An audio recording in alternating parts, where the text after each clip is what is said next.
Imagine this. Your future university is the pioneer of higher education institutions in Indonesia. An Islamic university that welcomes all interested citizens, a place where you will learn the beauty of diversity while still faithfully adhering to Islamic values. Imagine this. You are able to experience international education in an international university with global recognition. Study programs are accredited and certified by various countries such as Japan, Korea, England and the USA. A place where you explore science through 8 faculties and 48 study programs that you can choose from. Where you can weave your dreams while enjoying collaborative adventures with global scientists. And broadening your horizon through national and international partnership programs. Imagine this. You can pursue higher education in Indonesia in a private university that has a lush and green environment. An excellent university that is tirelessly innovating in various fields. A place where you can learn freely, whether surrounded by calming trees or inside the buildings, online or offline, beyond the classrooms, unbound by distance and space. All is provided to nurture you to become an active and innovative generation with diverse perspectives, which in turn earns appreciation. Imagine this, your future university supporting you to become an intellectual who is not only academically profound, but also spiritually insightful. The best private university that still strongly believes in academic freedom, encouraging you to express yourself in an era of fierce competition where contributions to problem solving are much needed. Its academic staff, as well as 107,000 alumni, have proven their worth, becoming ulil albab who are able to integrate science and Islamic teachings for the development of various sciences. Imagine this, your university is located in Indonesia's very own city of education, a city with a wide diversity of stories and cultures waiting to be discovered. Universitas Islam Indonesia is a university that is truly Indonesian, standing side by side with science, culture and art, creating a harmony of beautiful colors. Now stop imagining. It's time to realize your aspirations. Are you ready? Because here at UII, we are ready to show you the way.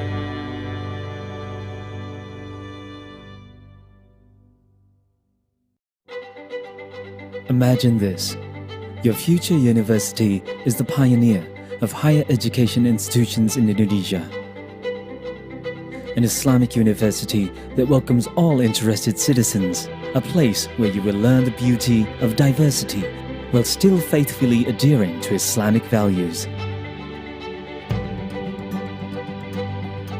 Imagine this. You are able to experience international education in an international university with global recognition. Study programs are accredited and certified by various countries such as Japan, Korea, England and the USA. A place where you explore science through 8 faculties and 48 study programs that you can choose from. Where you can weave your dreams while enjoying collaborative adventures with global scientists.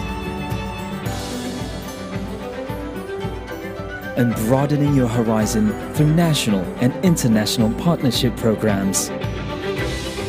Imagine this.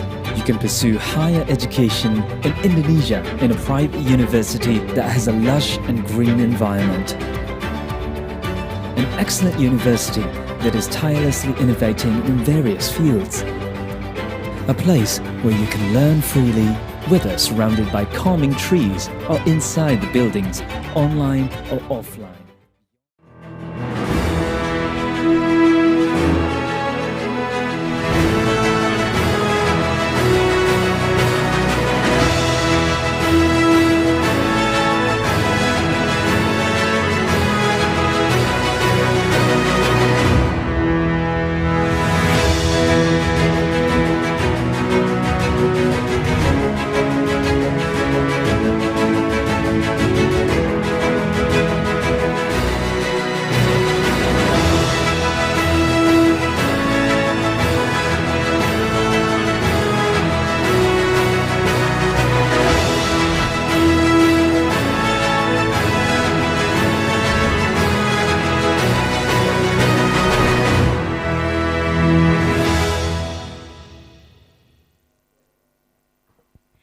Assalamualaikum warahmatullahi wabarakatuh.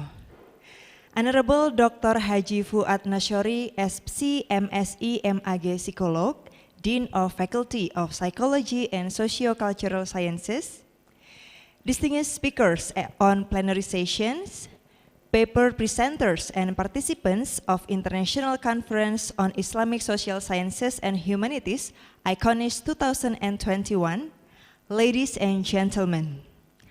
Welcome back to the International Conference on Islamic Social Sciences and Humanities, ICONISH 2021, organized by the Faculty of Psychology and Socio-Cultural Sciences, Universitas Islam Indonesia. It has been 2 days of fruitful discussion, and we hope you gain and learn a lot for your future research. And after we had the first plenary and the special plenary session yesterday, and also the panel session on the first day and the second day of the conference, now we are going to have the second plenary session. The second plenary session is about the social realities and experiences, and there will be 3 speakers on this session. They are Dr. Muhammad Zulfikar Rahmat, Director of Institute for Global and Strategic Studies, Universitas Islam Indonesia, Dr. Norafidah Ismail, Senior Lecturer at School of International Studies, University Utara Malaysia, Dr. Mustafa Izzuddin, Associate Professor and Executive Director, Nehkin Pau Kipken Center for Southeast Asian Studies, Jindal Global University of India, and the session will be chaired by Ms. Intan Pradita, SSM Hum. And before I hand the session over the session chair, allow me to give an introduction of the session chair. Ms. Intan Pradita is an assistant professor as well as the head of laboratory at English Language Department, Universitas Islam Indonesia. And she earned her bachelor degree in education and master degree in humanities from State University of Yogyakarta. Her research interest is educational linguistics, and she has published her research in a number of reputable international journals. Other than that, Intan also belongs to the board of reviewers in nationally indexed journals, Scopus Web of Science, Index Conference, and Cambridge English Research Journal and Journal of International Students. And she's currently doing some international research and teaching collaborations with Tokyo Gakuen University, Japan, Walailak University, Thailand, and Dikil University, Turkey. And some of her research assistants have published their articles in international journals. All right. So ladies and gentlemen, without any delay, please welcome our closing plenary session chair, Ms. Intan Pradita, SSM Hum.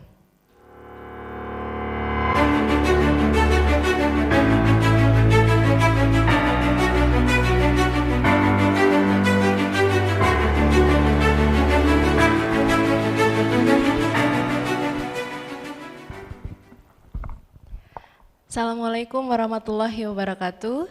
First of all, I would like to greet all the esteemed speakers and distinguished guests, Dr. Muhammad Zulfikar Rahmat, Dr. Norafidah Ismail, Dr. Mustafa Izzuddin, esteemed professor, colleagues, ladies and gentlemen.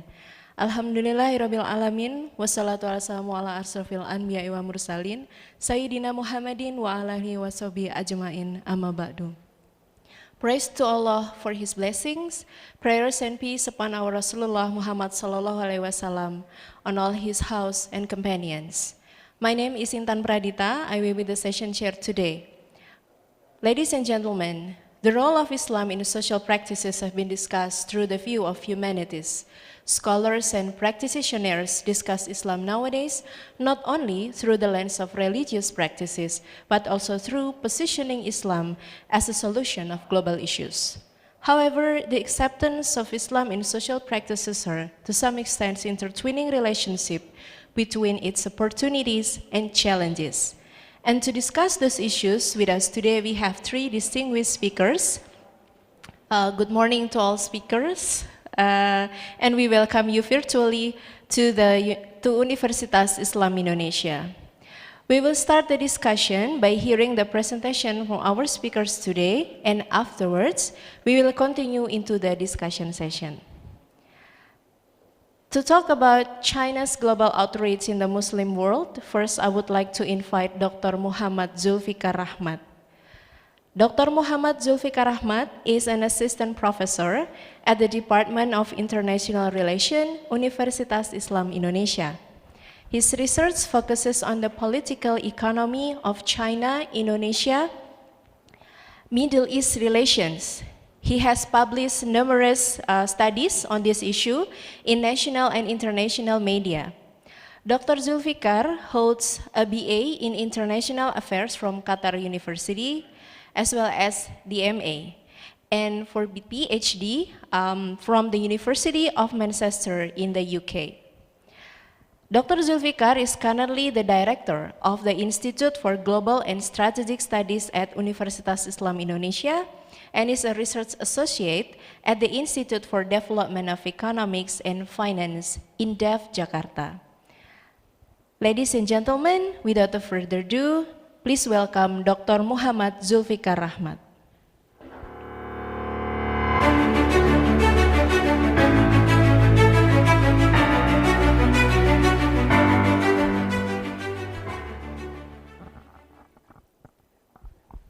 Bismillahirrahmanirrahim. Assalamualaikum warahmatullahi wabarakatuh.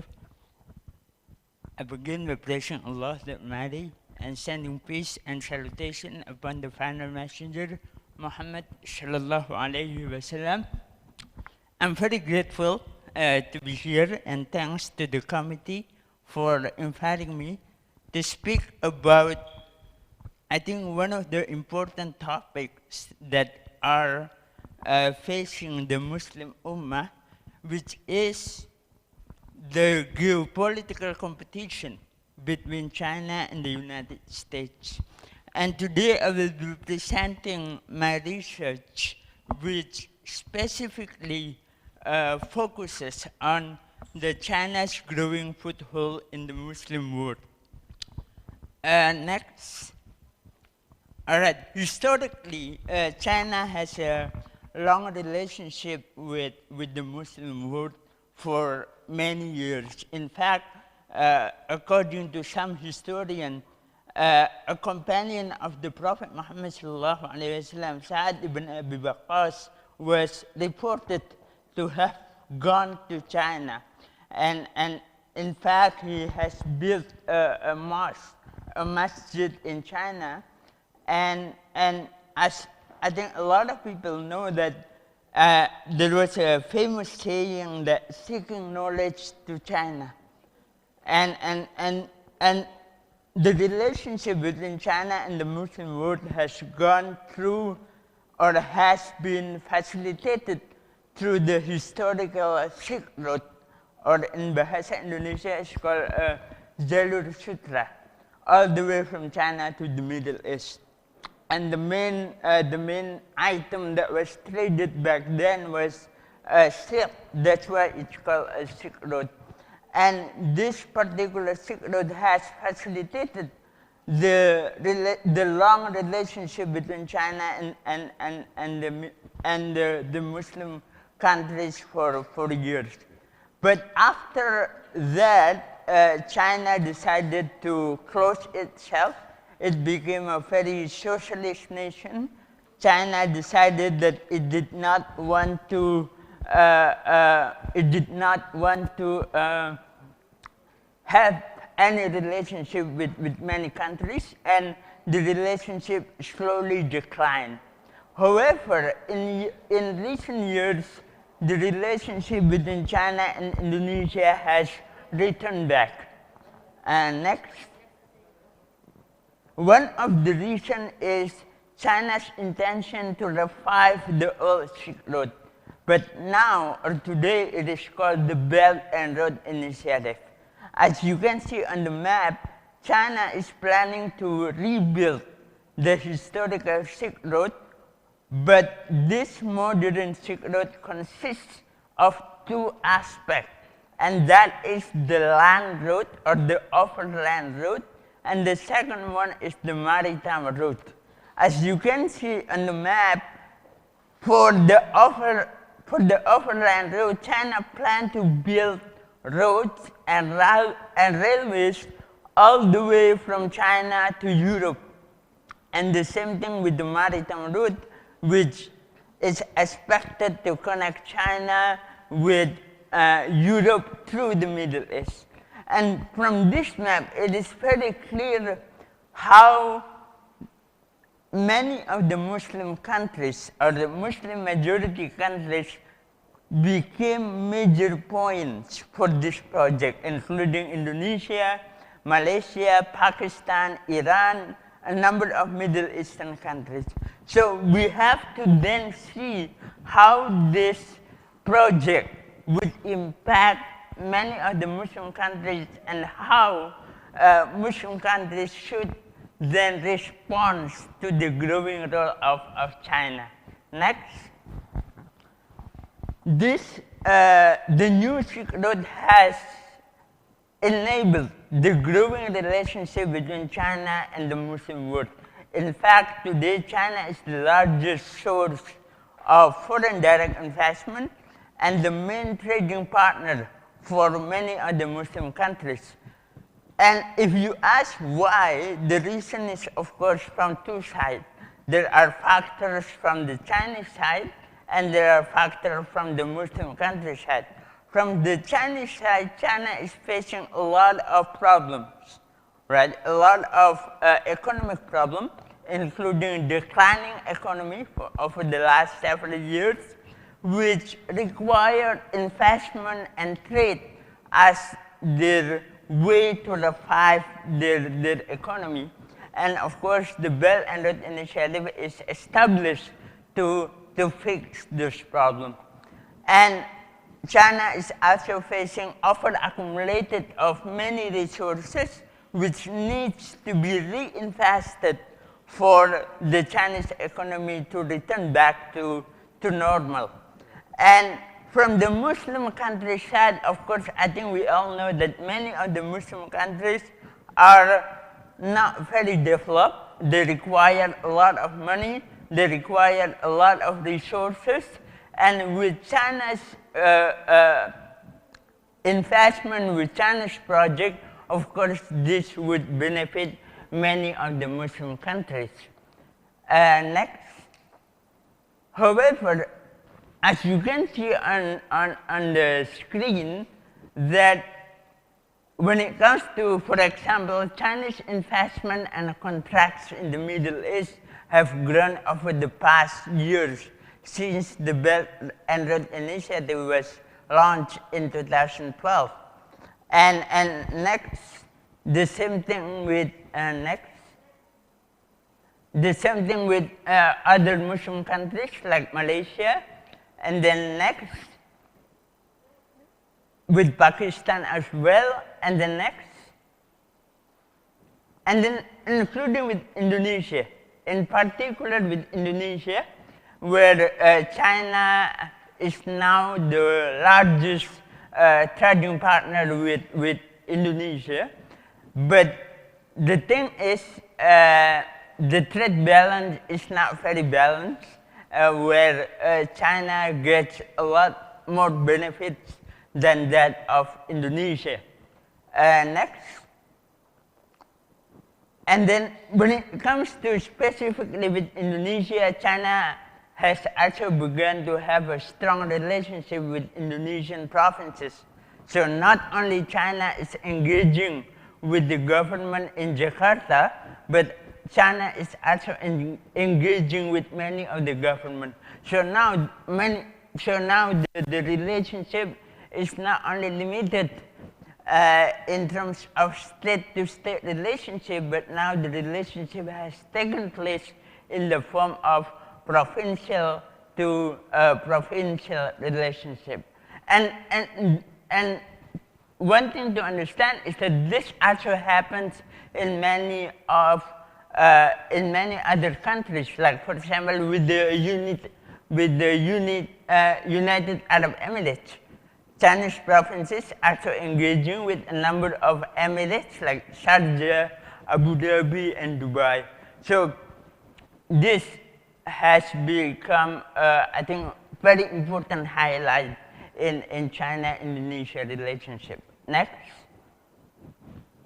And besides economy, with the Belt and Road Initiative, China is also increasingly play a very important role as a mediator in many of Muslim conflict, if I can say that, like in Palestine, in the Arab-Israeli conflict, in the Syrian conflict, in Afghanistan. I think there has been a lot of news recently, and then in Rohingya as well, and in Sudan, and in many other conflicts where I think we can say that Muslims are the main players. China has tried to become the main mediator as a way to legitimate its entry to these countries. Next. And then another sphere of cooperation is vaccine. As you can see now, Indonesia is very dependent on China when it comes to vaccine, although there are many vaccine providers who have dispatched their vaccine to Indonesia, but still we are relying on Chinese vaccine, not only Indonesia, but a number of Middle Eastern countries, Malaysia as well, and then currency. Yeah? Many of the Muslim countries have established currency agreement with China, and now when it comes to their economic relationship, they no longer use American dollars. They use Chinese yuan as a main currency. So this shows how deep the relationship is between China and the Muslim world. And not only that, they have a strong relationship in the field of military. We often have military exercises with China, including Indonesia and Malaysia, despite the fact that they have a conflict with China in the South China Sea, and many other countries as well, including a number of Middle Eastern countries and Pakistan. They have a strong military relationship with Beijing. Next. And this is also interesting, that in order for China to enter the Muslim world, China has embraced many of our traditions. Like China now has entered the Islamic finance industry. Yeah, Islamic finance is one of the industries that China targeted, not only in the countries of the Middle East, but also in a number of countries in Southeast Asia, like Malaysia and Brunei, where, you know, of course, Islamic finance is a boom there. It's a major has experienced major development there. Next. And then also halal industry. China is a major importer, major exporter of halal meat around the world. So this is very interesting because including in the Western world, China has become the main provider for halal industry in a number of Western countries. Next. And it did not stop there. China and Indonesia has also expanded. China and many of the Muslim countries have also expanded cultural, educational, and people-to-people exchange. Although it may sound very fantastic, very good, how if we look at the international relation theory, how soft diplomacy and public diplomacy have, helped strengthen relationship among countries, but this particular relationship has been used by China to fix its image in the Muslim world. As you know, I think some of you may know that a lot of countries in the Muslim world, they have a very strong anti-China sentiment. you know, whether it's historically like Indonesia or with the new development with China's growing roles there. Next.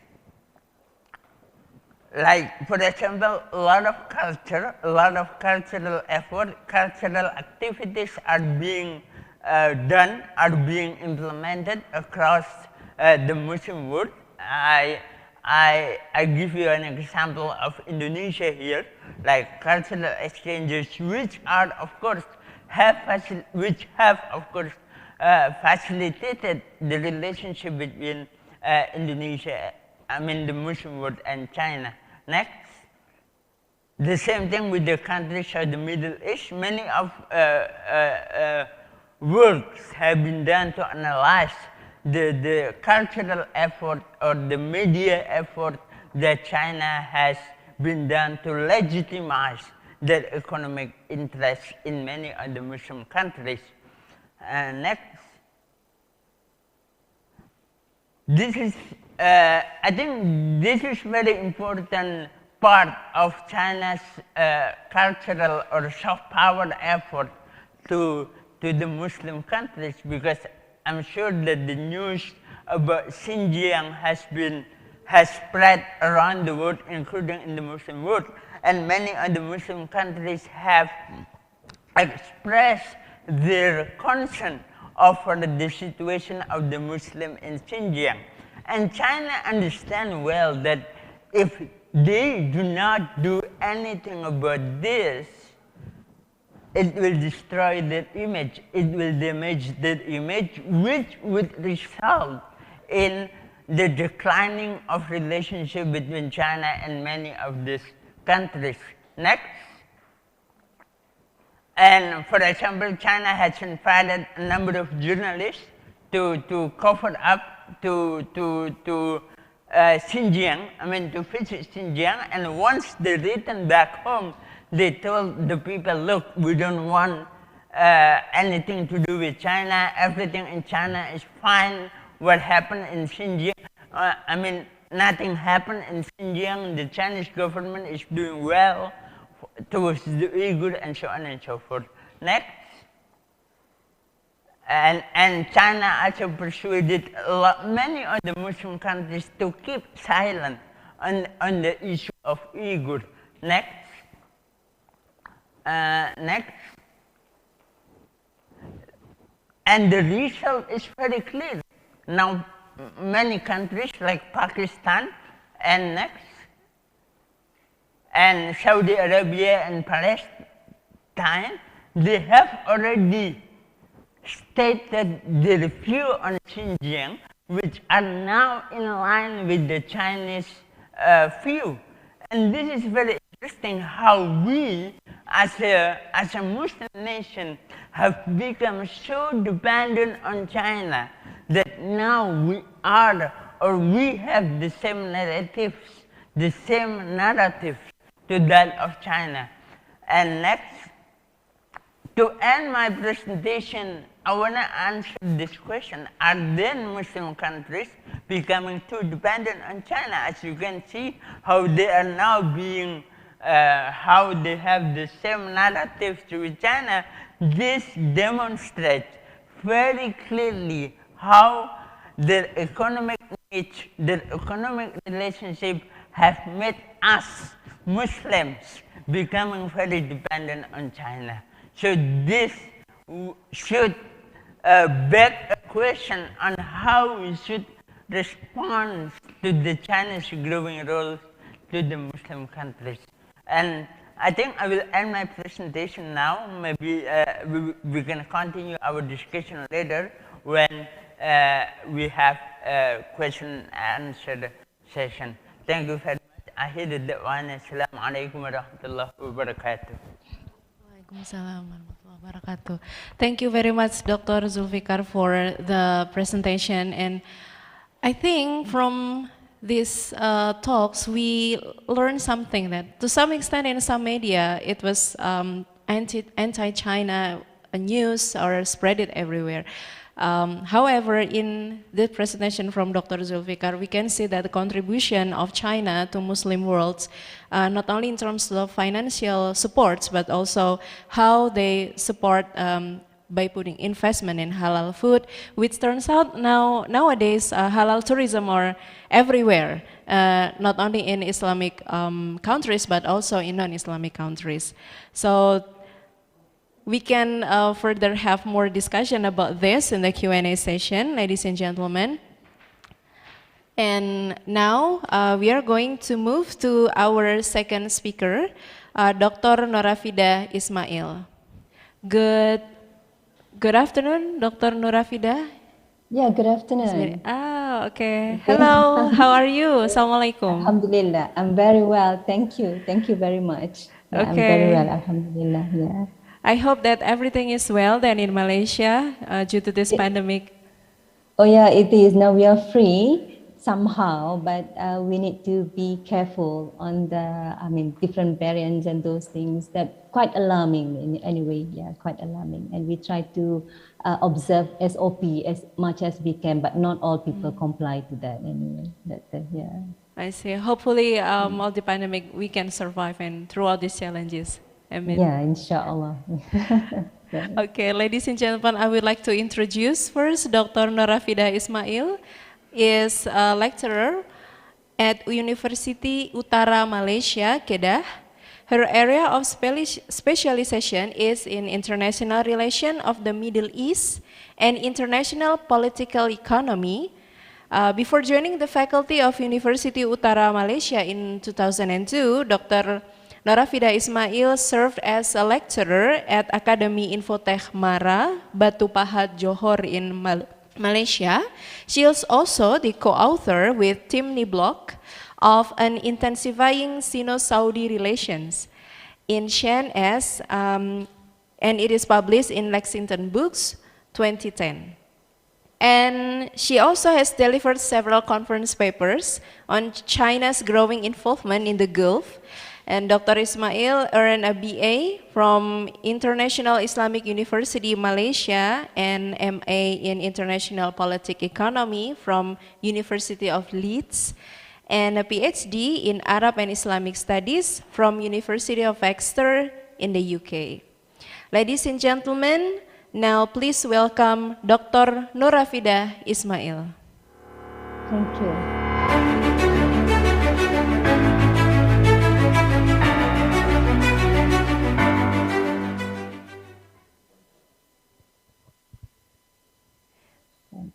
Bismillahirrahmanirrahim. Assalamualaikum warahmatullahi wabarakatuh.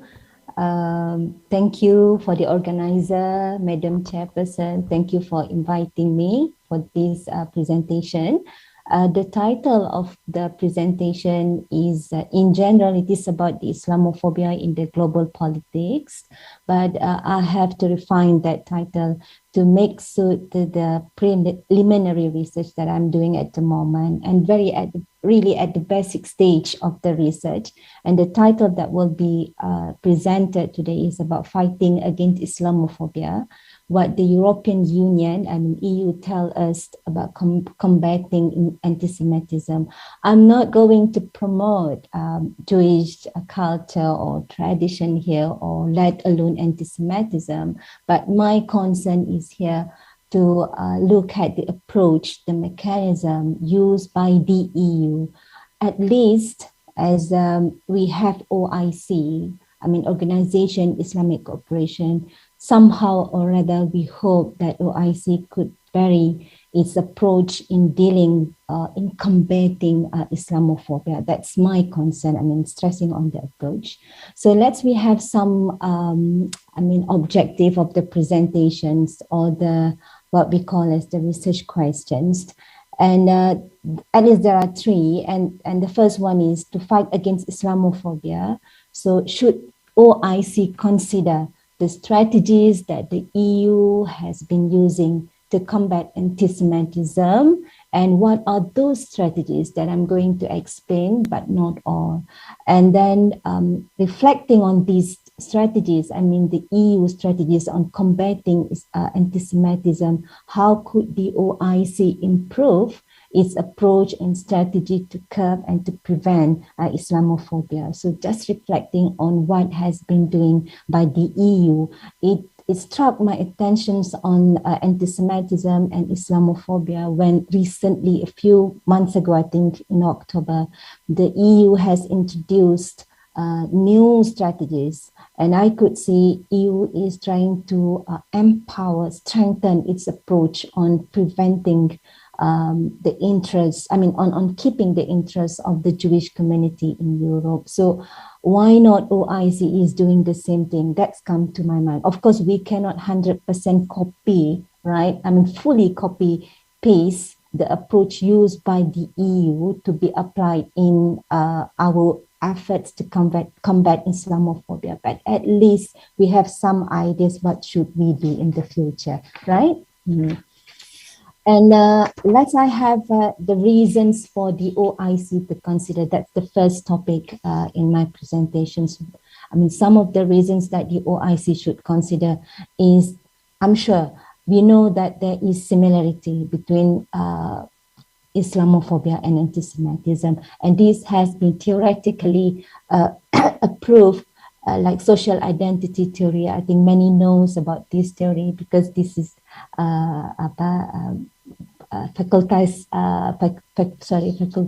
facultas psychology, right? So I think you know about this theory.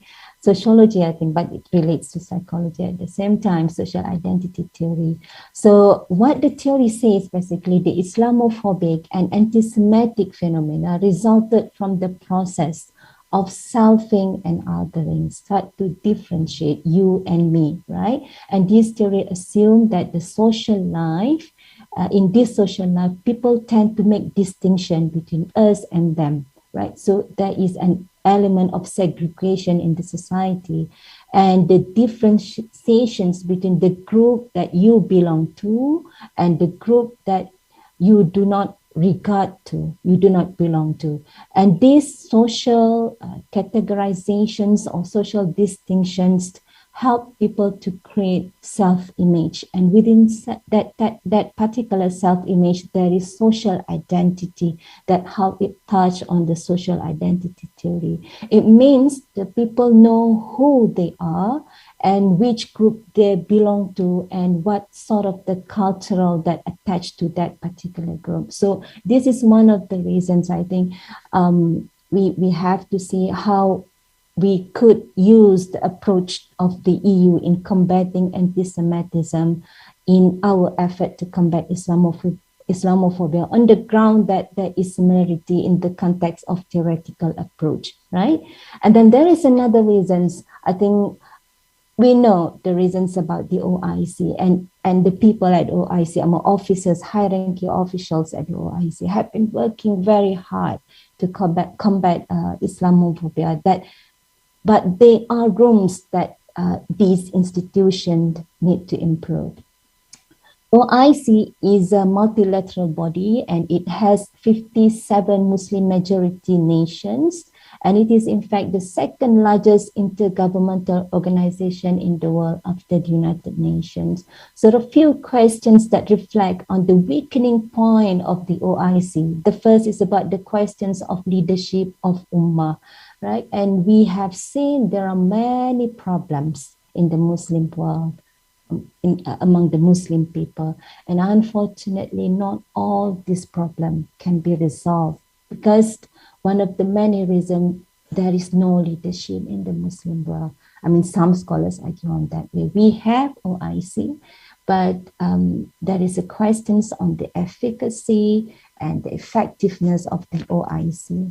And we could see the issues in of the Muslim world in Palestine, Kashmir, Moros, yeah, and Patani in the southern Thailand, and then Rohingya in Myanmar.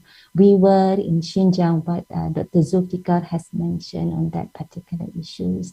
And it's quite interesting when Dr. Zulfikar said, when some of the Muslim countries started to align their view with China's authority on viewing about the fate of Uyghur community in Xinjiang. So that's the issue of the Islamophobia and the reactions of the Muslim people, I mean Muslim countries on these issues, why they behave in that way, why the level of acceptance of China's narrative is quite easy. And one of the many reasons is that because of the Muslim countries are worried about the implications of economy. What will be the economic consequences if they are having different views to that of China's narrative and China's authority, right?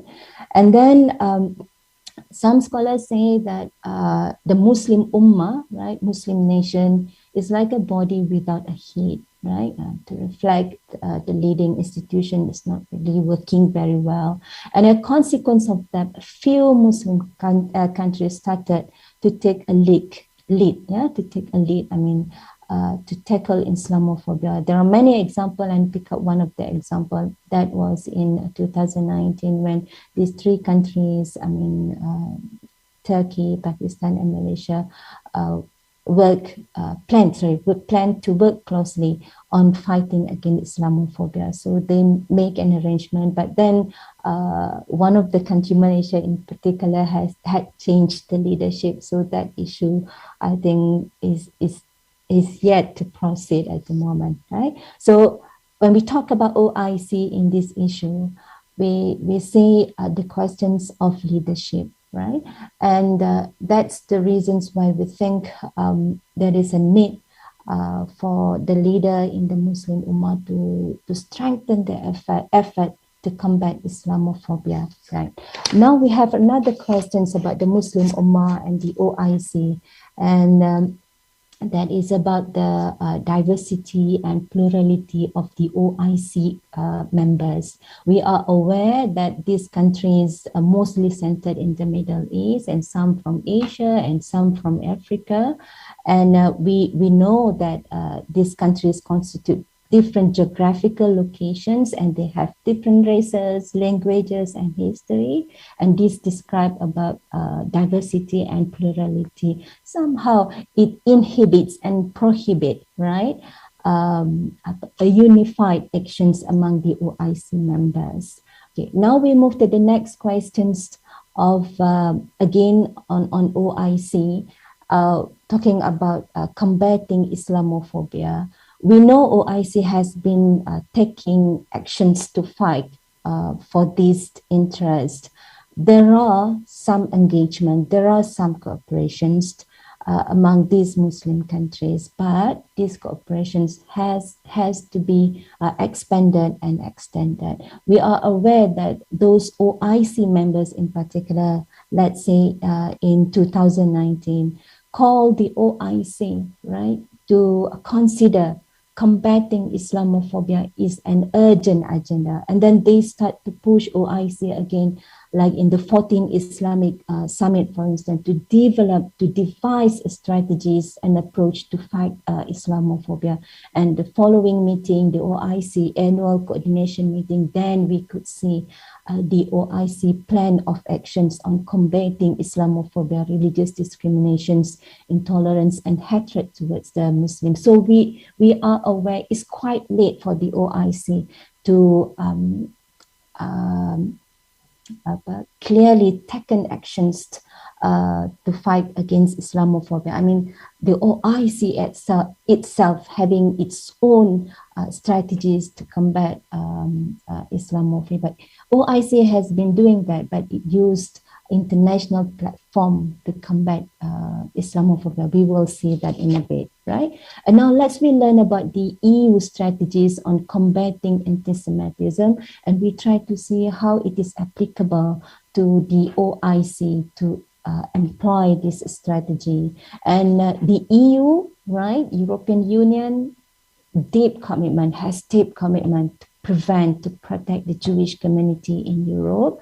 And in fact, the EU has repeatedly considered that they are fighting against anti-Semitism. I mean, repeatedly saying that we are fightings against anti-Semitism. And in fact, I think we know if scholars in Europe, for example, making wrong statement about Israel or something, they are easily labeled as anti-Semitic scholars, right? So it's quite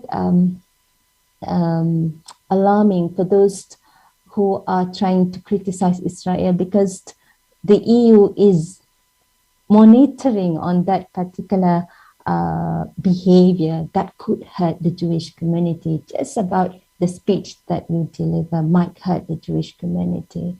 And in fact, the EU acknowledged that the Jewish community have been facing increasing and ongoing threats in their countries. And this is evident in the Fundamental Rights Agency's report, whereas 90% of the Jewish people believe anti-Semitism have been increasing in their countries, and majority of them are thinking of immigrating and try to evade maltreatment of the people, in the context of anti-Semitic behavior. So EU is concerned about this matter. And why EU is taking care of the Jewish community? Because of the moral obligations. And we heard about Holocaust, those things, right? And because of the moral legacy, and EU work on this combating anti-Semitism, or it underpins the EU strategies to prevent anti-Semitism. And Europe feels that is an obligation, but to those who suffer Holocaust, to those survivors of the Holocaust. And EU has been having a lot of contacts with these people in order to protect them, right? And another statements by the EU leaders to say that they are really protecting the Jewish community is the presidents of the European Commission saying EU would not be prosper if the Jewish is not safe and not prosper. To that extent, the commitment of the European Union in protecting the Jewish community in Europe. So let me see the strategies. The first strategies, I divide the strategies into three sections. The one is the strategy within the institution, within the EU. The second is beyond the EU or beyond the institution. And the third one is other strategies. Other strategies mean direct contacts of the EU with the Jewish community. And we hope OIC is doing the same thing. Having direct contact with the civil society organization, Muslim civil society organization. So within the institution, right, we are trying to see how serious EU on protecting the Jewish community, and the issue of anti-Semitism is delegated to the high-level officers.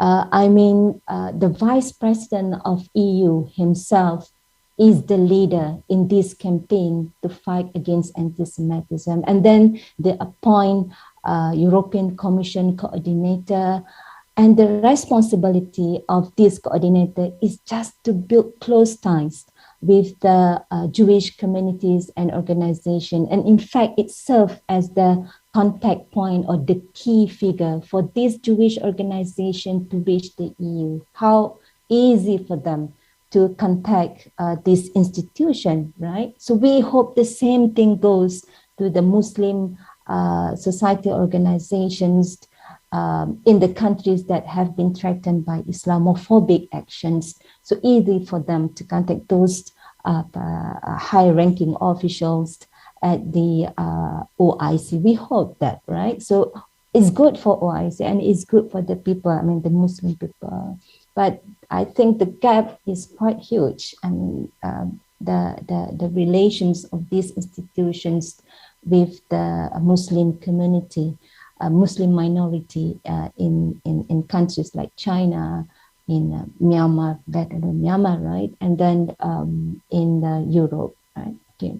And other activities that this coordinator has been doing is very much, right?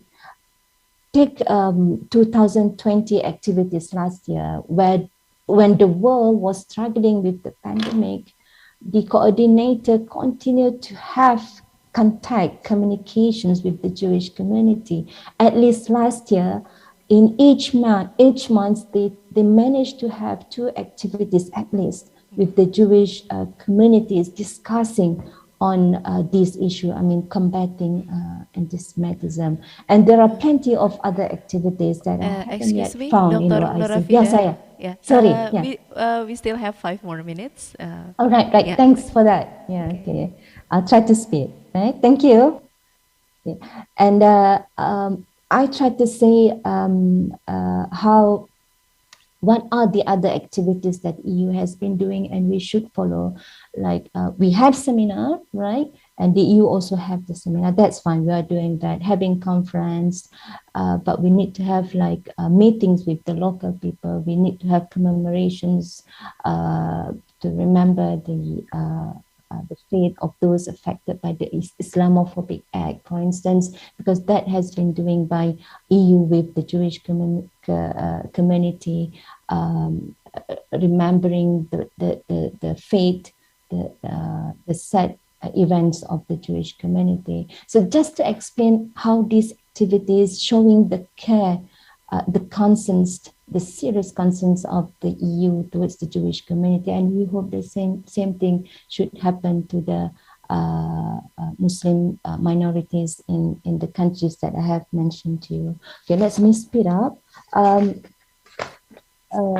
We go to the beyond institutions activities of the EU, and which EU has been using a United Nations platform, and OIC in combating Islamophobia is doing the same thing using this global platform, but it is a long journey and a very bumpy road, right? Because OIC has been facing with many rejections and disagreement from the Western world, but for the anti-Semitism that EU is trying to EU is promoting at the global platform, I mean, United Nations seems quite smooth, right? Without much challenges in order to draw the support from the international community. That's beyond the institution, I mean, using the international platform.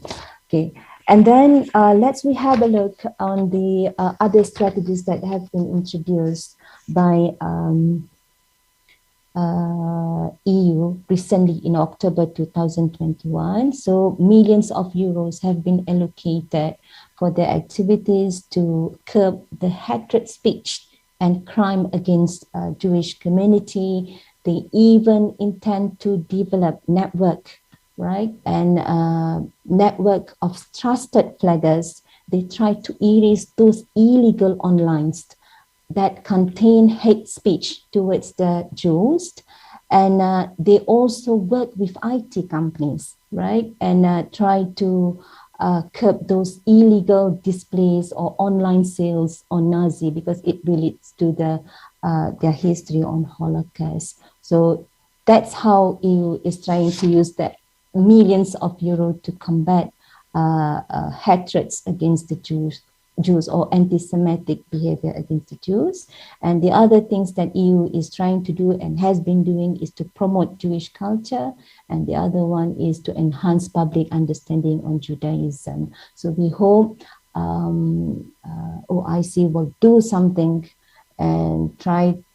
We are sure OIC has been doing that, but we hope their effort and their strategies on combating Islamophobia being strengthened and being expanded, right? I think that's all for me about the Islamophobia and anti-Semitism, what we can learn from EU on their approach to combat anti-Semitism. Thank you very much, Madam Chairperson. Right. Okay, thank you very much, Dr. Norafida. Yeah. This is very interesting topic, Islamophobia. Yeah, this is everyone's topic of speaking right now. And ladies and gentlemen, Dr. Norafida has enlightened us today by proposing that Organization of Islamic Cooperation is a way, one of the ways to combat Islamophobia. And Dr. Norfarida also proposes 3 strategies to combat Islamophobia within the OIC as well. First one is within the institution, by which we should have more perceptual dialogue about EU anti-Semitism, and then beyond the institution and also the direct contact with EU. Okay, ladies and gentlemen, thank you very much for Dr. Norafida. We will continue to the next Q&A session, so please stay here with us. Okay. Distinguished guests, ladies and gentlemen, we are going to move to our third speaker, Dr. Mustafa Izzuddin. Dr. Mustafa? Thank you very much. Assalamualaikum warahmatullahi wabarakatuh. Waalaikumsalam warahmatullahi wabarakatuh. Can I start my presentation? Okay, so are you in Singapore right now? Yes, not in Singapore, in the Indian subcontinent. All right. So how are you, Dr. Mustafa? How are you? I'm good. So I'm very glad to be here. Okay. Thank you very much for spending your time here with us. Dr. Mustafa Izzuddin is from National University of Singapore. So here I would like to introduce Dr. Mustafa. Dr. Mustafa Izzuddin is an associate professor and executive director, Ngen Pao Kipgen Center of Southeast Asian Studies, Jindal Global University of India, and he received his PhD in International Relations from the London School of Economics and Political Science, and he has experience as adjunct and visiting teaching and research fellowship in Singapore, Malaysia, Indonesia, India, Pakistan, China, United Kingdom, and the United States, as well as serving as Senior International Affairs Analyst and Consultant at Solaris Strategies Singapore. There are a lot of experiences that Dr. Mustafa has had. And Dr. Mustafa also serves on several international advisory or editorial boards of academic journals of repute, and has been serving as a consultant for the Department of Dialogue and Cultural Diversity at the Islamic World Educational, Scientific and Cultural Organization, ISESCO, which comes under the purview of the Organization of Islamic Cooperation. So we have just discussed about Organization of Islamic Cooperation with Dr. Norafida, and now we have the representative of it. Outside of academia, Dr. Mustafa has served more than 25 years as a volunteer leader with the Malay or Muslim community, and the wider society has been in use as a member of the Interreligious Organization of Singapore, and served as an advisor to the National Youth Achievement Award Gold Award holders alumni of Singapore. So ladies and gentlemen, without further ado, now please welcome Dr. Mustafa Izzuddin to talk about political Islam in Southeast Asia. Dr. Mustafa, the time is yours.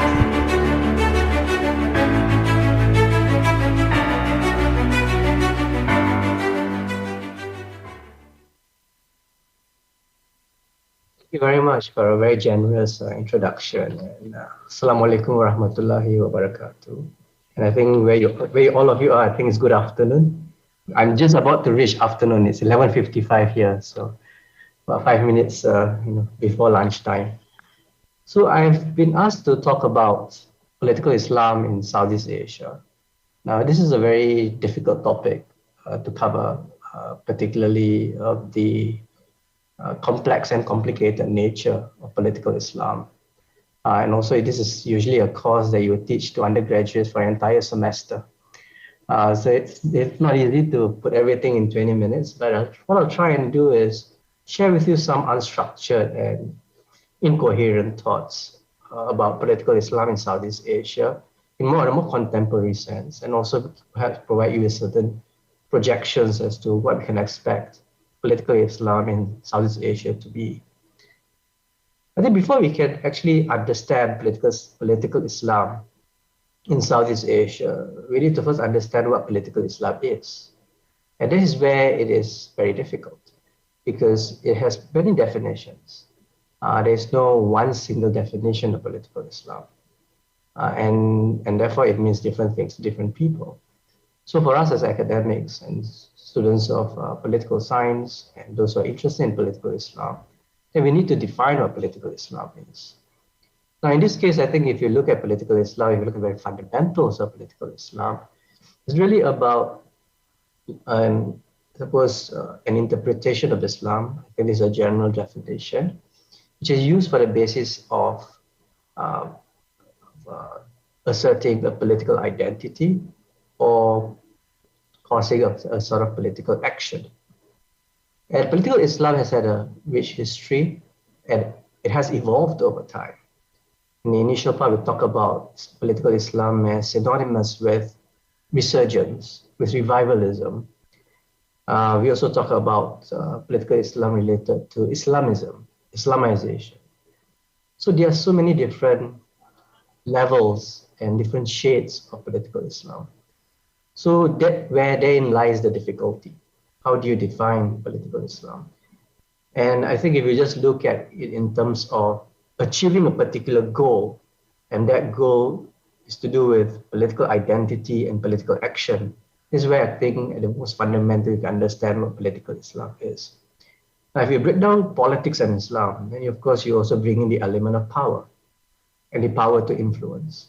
So how can Islam be used in a way that can increase, that can amass great amount of resources, increase your power, and with that increase your influence?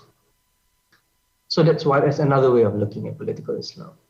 Now there's certain assumptions that we tend to associate with political Islam, and it has evolved over time. Now, one of the things about political Islam is, of course, whether you think of it as a dirty word, or do you think it could be a force for good? There is also a debate that we tend to have when it comes to political Islam. Is it good? Is it bad? Is it purely domestic within a country? Or is it external? Is it pan?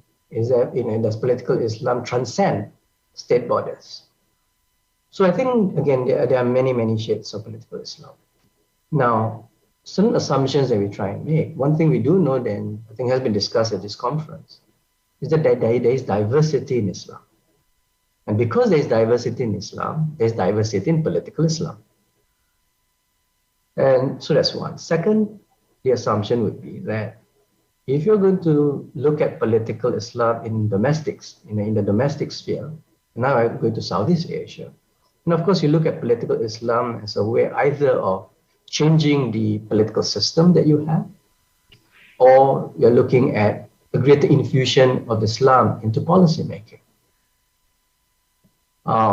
In other cases, you would say the importance of linking up to Islamic organizations or Islamic political parties.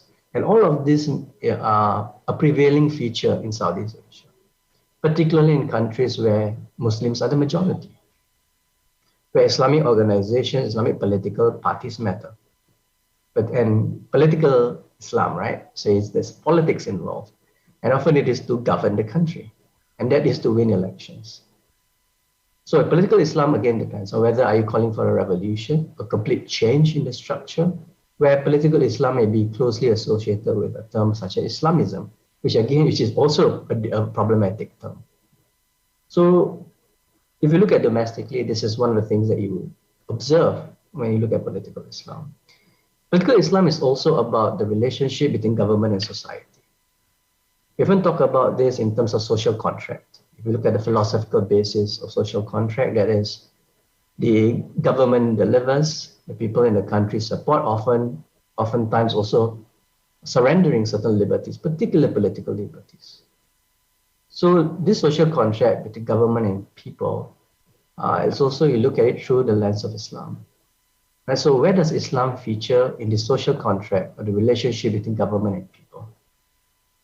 How much Islamization do you enable in your country or allow your country to have? And what kind of Islamization are you prepared to accept? Now, Islamization, of course, has two different forms. One is something that comes from within the country. That means we're talking about bottom up. Others, it comes top down, but that has an influence from the external. So Islamization that comes from outside of your country. And then you try and make it work in your country, or maybe it might even be, and this is one of the debates we have, that it erodes the existing way of Islamic practice in the country and even eroding cultures in the country. So that's domestic. Now, if you look at the external element, of course, we do look at political Islam in terms of movements, political movements. And you have several political Islam movements that transcend boundaries, they span the globe. And here, again, you do see in Southeast Asia, the influence from countries, say, the Middle East, coming over Islamization wave into Southeast Asia. I mean, if you look at, just very practically, if you look at some of the old pictures of how people were living in Southeast Asia, how people were dressing in Southeast Asia, how people were talking in Southeast Asia, you see a change, not necessarily it's not about a value judgment here, but you see just by observation changes because of Islamization that has entered into Southeast Asia. So the external element is something we cannot also ignore when we talk about political Islam, because political Islam also do refer to transnational movements or non-state actors that have their basis, that have crept into Southeast Asia. Now, I also talked about political Islam, whether it's good or whether it's bad. Now, let me touch on the bad part. What are the perspectives of it? Now, for some, political Islam could be one that is a threat to multiculturalism. That if you have a country that's multicultural, that if you embrace or you endure political Islam, that it could disrupt social harmony. I mean, that's one school of thought. So you have to guard against political Islam, or you have to ensure that political Islam is synonymous with a multicultural society. That means, what does political Islam say about the relationship between the majority and the minority? If Islam is a majority religion in the country. And we see that, of course, a debate in Malaysia, in Indonesia. Very, it's sometimes very heated. Now, the other thing, of course, we talk about the bad of political Islam would be if political Islam is taken to the extreme, where then you're looking at Islamism with an extremist element. That means not just having very extreme views, but also extremism with violence. So this is sometimes where it becomes very difficult when you try and sort of mix political Islam with terrorism, for example. But some people do make that connection, that sometimes it's a precursor to terrorism or extremism, and extremism with violence. Now, again, I'm not saying it's right or wrong, but these are some perspectives. Another perspective of why one would say it is bad, it is that it might result in, it might erode the understanding of secularism.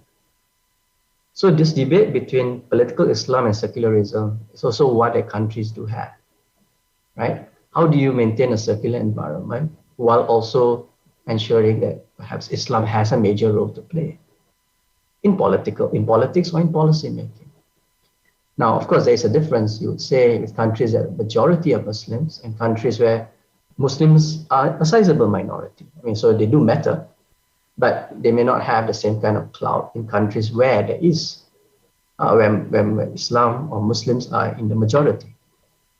So again, this thing about religion and secularism, or in this case, Islam and secularism, what that relationship between the two is one that political Islam would also have to tell us, how do we respond, or how do we sort of come up with a framework that can accommodate countries that may be secular in nature, but you want Islam to play a pivotal role.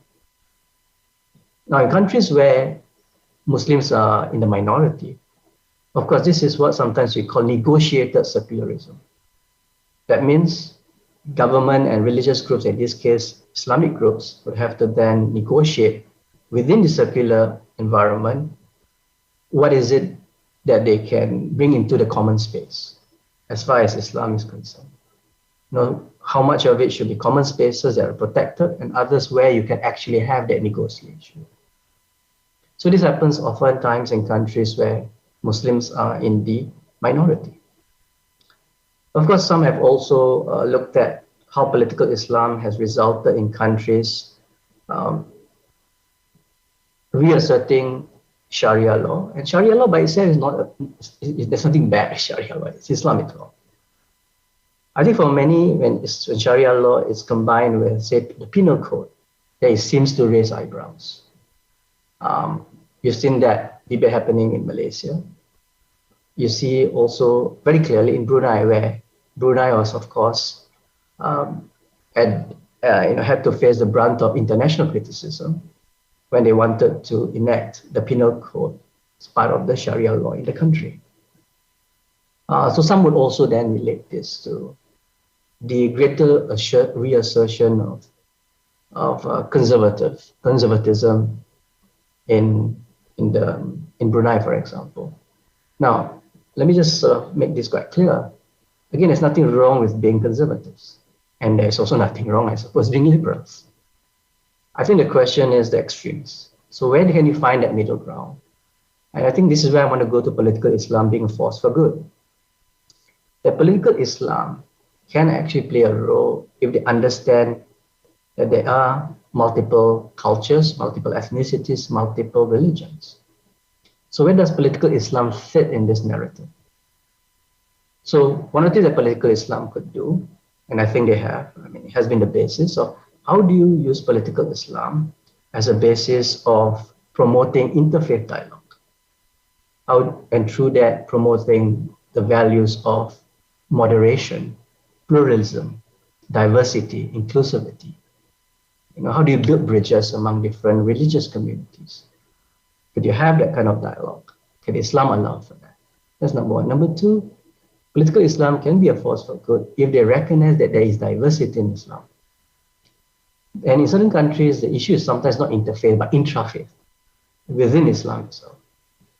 Can you get that dialogue going within Islam and that there is diversity? Whether you talk about even within Sunni Islam, there are different schools, there are Shias, also different schools, you have Sufism as an Islamic practice. So you've got a diversity. Are you prepared to embrace that diversity, particularly in Southeast Asia, where all these different groups of Islam do practice in Southeast Asia? And also remember, Southeast Asia has all the other different religions also being practiced here. So the relationship between Islam and other religions becomes really important. And we do see countries, Singapore, Malaysia, Indonesia, Thailand, have been promoting interfaith dialogue. And I think this is a very important antidote as we see an unprecedented rise in extremism, in terrorism, in ultranationalism. So this becomes really important, and political Islam can be the basis for that purpose. The other thing is, of course, we're looking at political Islam. Excuse me, Dr. Mustafa. How much time do I have? Yeah, still have 5 more minutes to go. Okay, all right, great. All right, so just 2 more points and then end. So let me just move on to the foreign policy aspect of it. I mentioned that political Islam, there's an external element. It can be good where countries actually project an Islamic-oriented foreign policy. And the political Islam can be a basis for projecting their foreign policy. And we see countries, particularly Malaysia, Indonesia, we had an earlier presentation on the OIC and how Malaysia and Indonesia are very active participants in OIC. So again, political Islam, the feature in foreign policy, can be a force for good.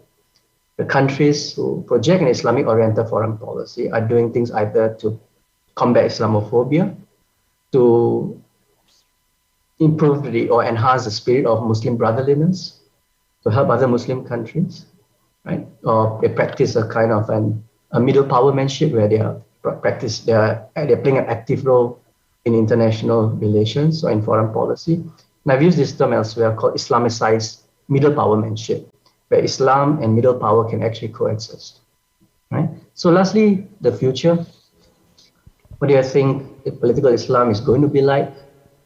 I think political Islam, increasingly with the deconstruction of the term, I think it can increasingly be used it can be increasingly be seen as a force for good, no longer a dirty word.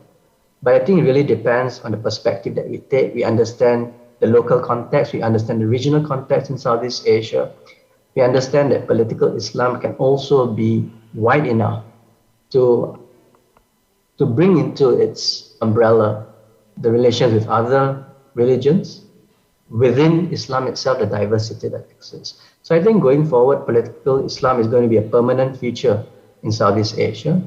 We will see political Islam in different countries being played out differently, but certainly one that would continue to be a center of attraction and center for debate in Southeast Asia in the 21st century. And particularly now, and just one other point I just missed out, it's a very important point, if I may, just a couple more minutes, is that during this pandemic period, you do see Islamic leaders playing an important role, because you have had to ensure your congregants how you can still practice your religion without, and also ensuring public health and safety. So this technological worship that we see in Southeast Asia, in very prevalent during the pandemic period, again, is something that political Islam has been seen to be a force for good. Right? This identity that has been created, where Islam can be able to strike this balance of practicing your faith while also ensuring public health and safety during the pandemic period. And you saw Muslim leaders playing a very active role together with leaders from other religious communities.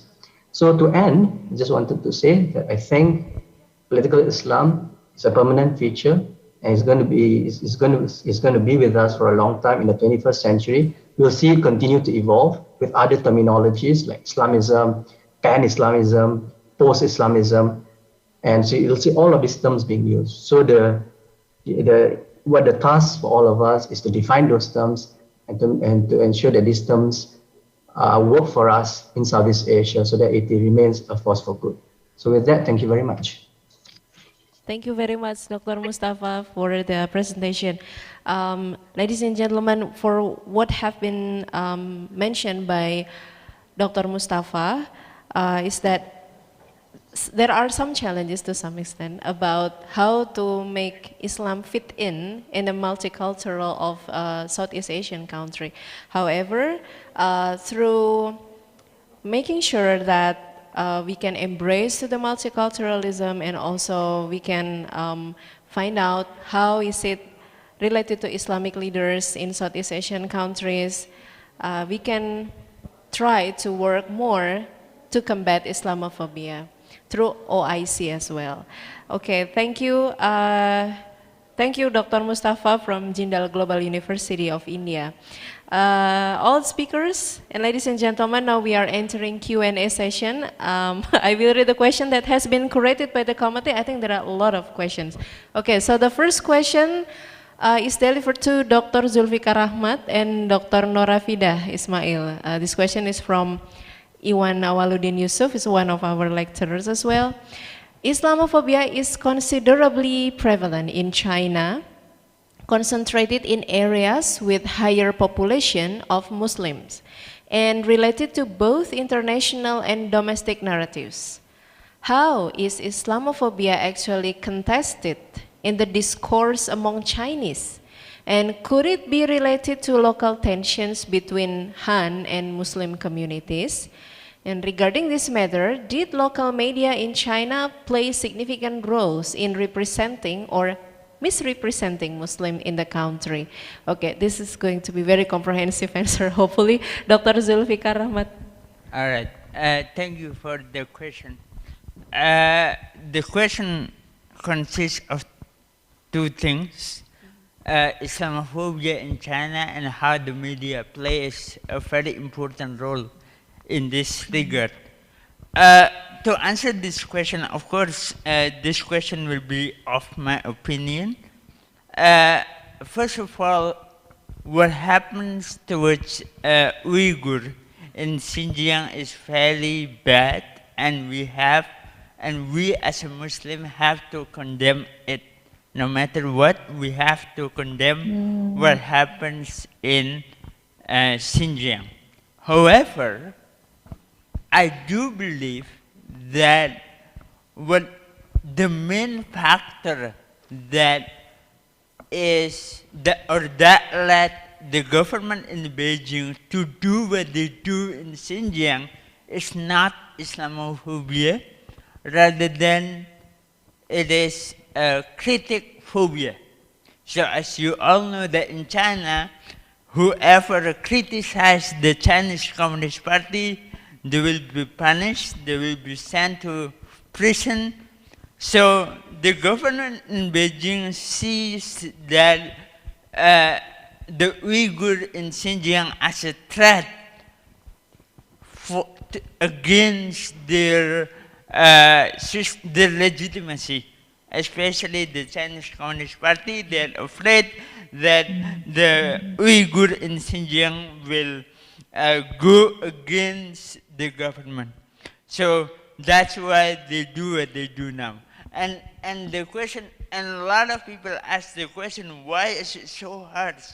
Why the government in China is doing very harsh. And that's what they've been doing towards all the critics against the Chinese Communist Party. So my answer is that Islamophobia may be a factor, but maybe it's not the first factor. But the first factor is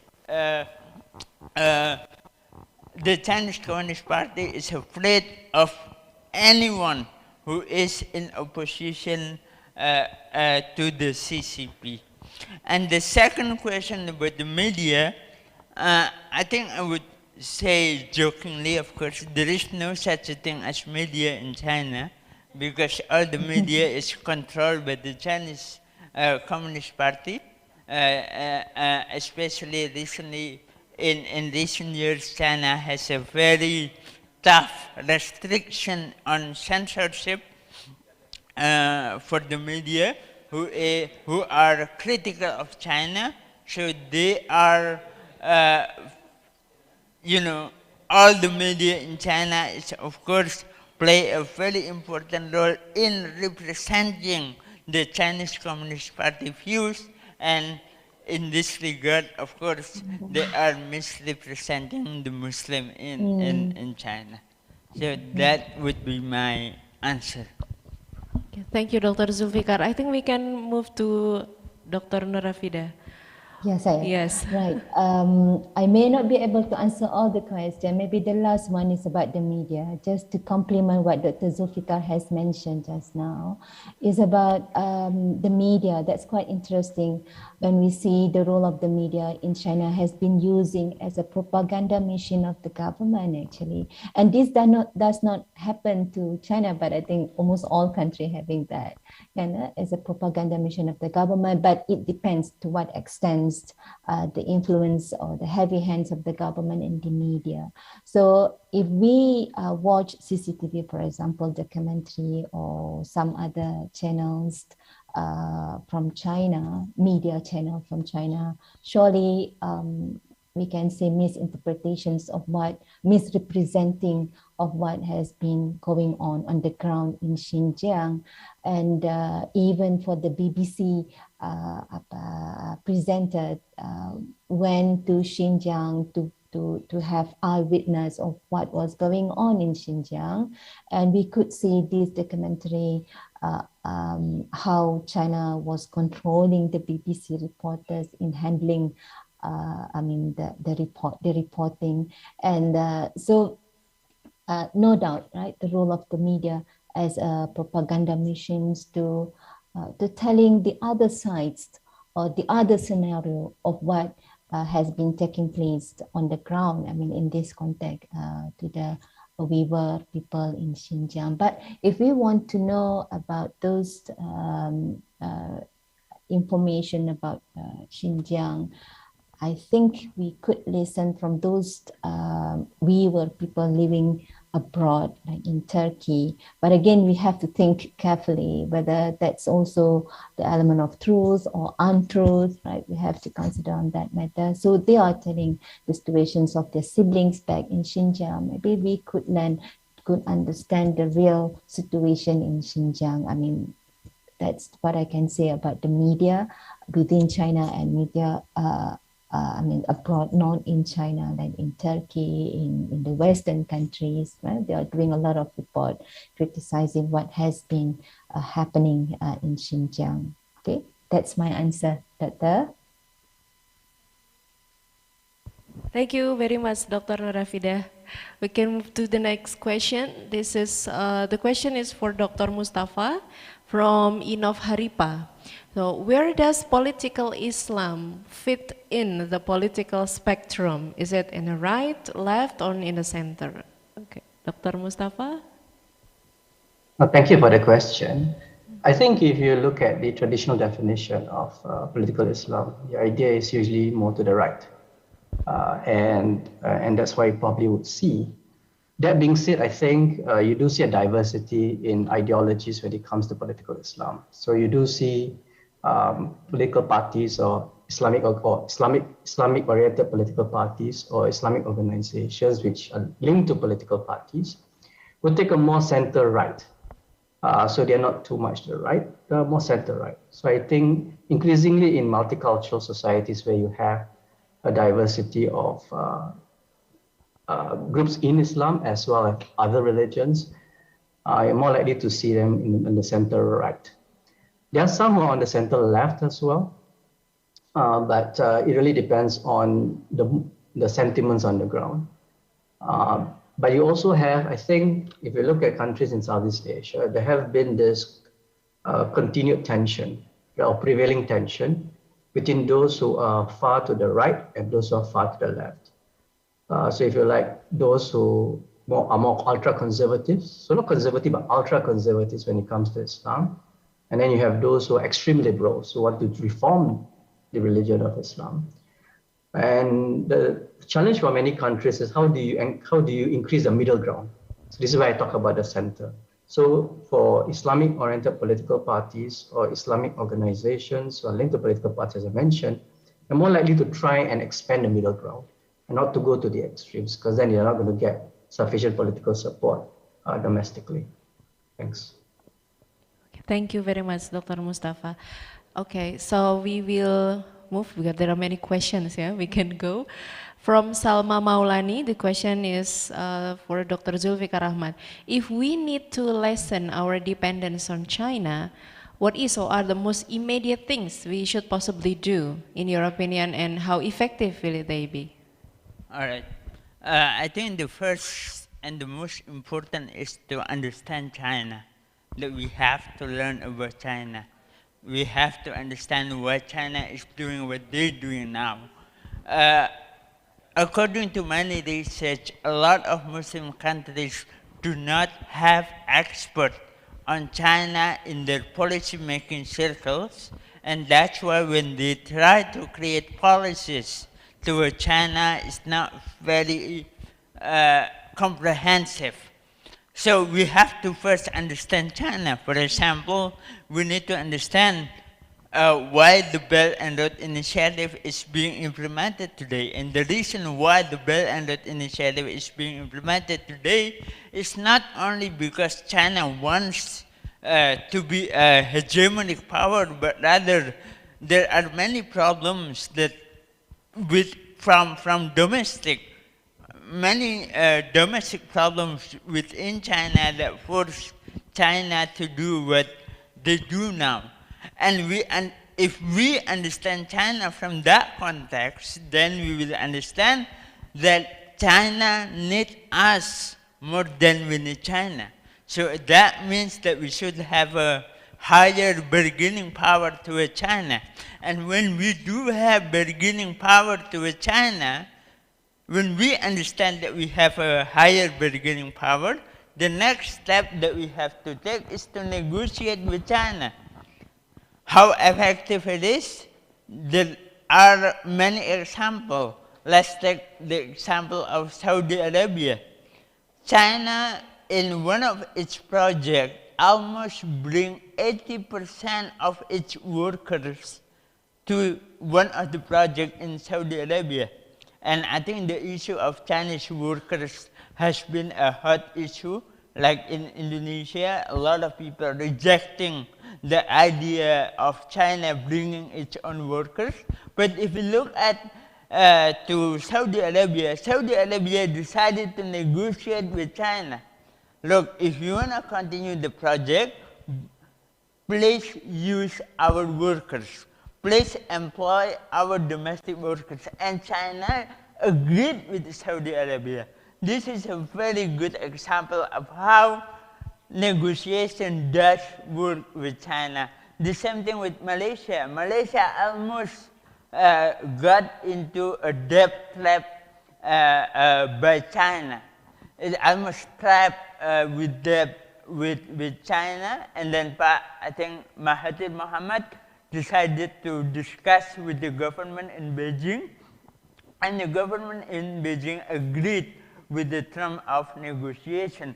So this shows that negotiation does work with China, but again, to summarize, the answer is that first we need to understand China, and the second thing we need to understand that we have a higher or a big bargaining power vis-a-vis China, and then the last one is we should be able to negotiate with China so that in our relationship with China we are mutually beneficial, not one party benefiting the other.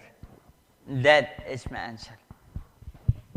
Okay, I like the highlight, yeah, mutually beneficial. Right, the next question is for Dr. Norafidah Ismail. This is from Muhammad Reski Utama. Do you think it is also important to achieve inter-community understanding between Jewish and Muslim societies, Dr. Norafidah? Yes, that's a very good questions. I mean, to look at in terms of people-to-people contact, right? And we hope there is inter-community understandings between Jewish and Muslim community. But I think that will be a long way to inculcate that trust between the two communities against the background of what's going on in Palestinian land, right? Between, Israel and Palestine. And as long as that issues is going on, there will be limitations on the interactions between Jewish community and Muslim community. But we do not deny, we do not exclude the fact that there are some Muslim communities, for example, in Dubai, and very few, and having close relationship with their counterparts, their friends from the Jewish community, no harm, right? And even they promote other peoples, other Muslim peoples to come into term between these two communities. And the public figures as well playing the role to call the two communities, Jewish and Muslim community, try to understand each other. But as I said, the situations in Palestine is hard and in fact distanced the interactions between the two communities. There is, and we say that, and we see how state-to-state relation has been growing, right? And rapprochements of some of the Muslim countries, Morocco, Sudan, right? We know Egypt for a long time, and then having forging relationship with Israel, right? Because for some of the issues, state-to-state relation is there, government-to-government relation is there, but people relations almost absence, zero, right? On the ground of the our brothers in Palestine struggling and fighting and being the victims of Israeli aggression and atrocity, so it's a long way, I think, for these two communities in a bigger scale to see they can come into terms. Yeah, that's my answer. Thank you for the questions, anyway. Yeah. Thank you very much, Dr. Norafidah. Okay, we have another question for Dr. Zulfikar from Hari Senggar Wijaya and Raditya Septian. So, what is your opinion, Dr. Zulfikar, in terms of the relationship between China and Muslim countries? Who will gain more benefits? Does China intend to spread its ideology? What's the best next step for the Muslim world in interacting with China? All right, thank you for the question. It depends, because Muslim countries are many, We cannot generalize all of them. But most of the Muslim countries are now being dependent on China. But again, countries who are able to negotiate with China, they indeed can benefit from China's reach or China's outreach. Like I give you the example of Saudi Arabia. Saudi Arabia told China, you have to use our own workers, and China accepted that offer or that proposition. So I think, again, the answer is, if we can negotiate, if we Muslim countries are able to negotiate with China, which of course, as I said earlier, with the Belt and Road Initiative and with the current economic condition in the domestic mainland China, when we are able to negotiate with China, inshallah, we are not going to be used by China. Rather, we will have what do we call it? We will have a mutually beneficial cooperation. Yeah. Thank you, Dr. Zulfikar. All right. Another question for Dr. Mustafa Izzuddin from Hamiza Haidi.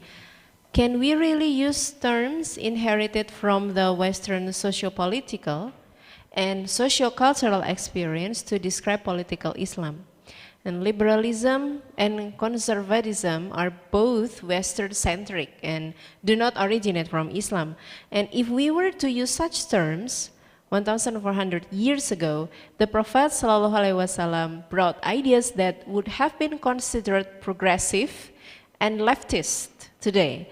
Thus, does increased religiosity really mean increased conservatism?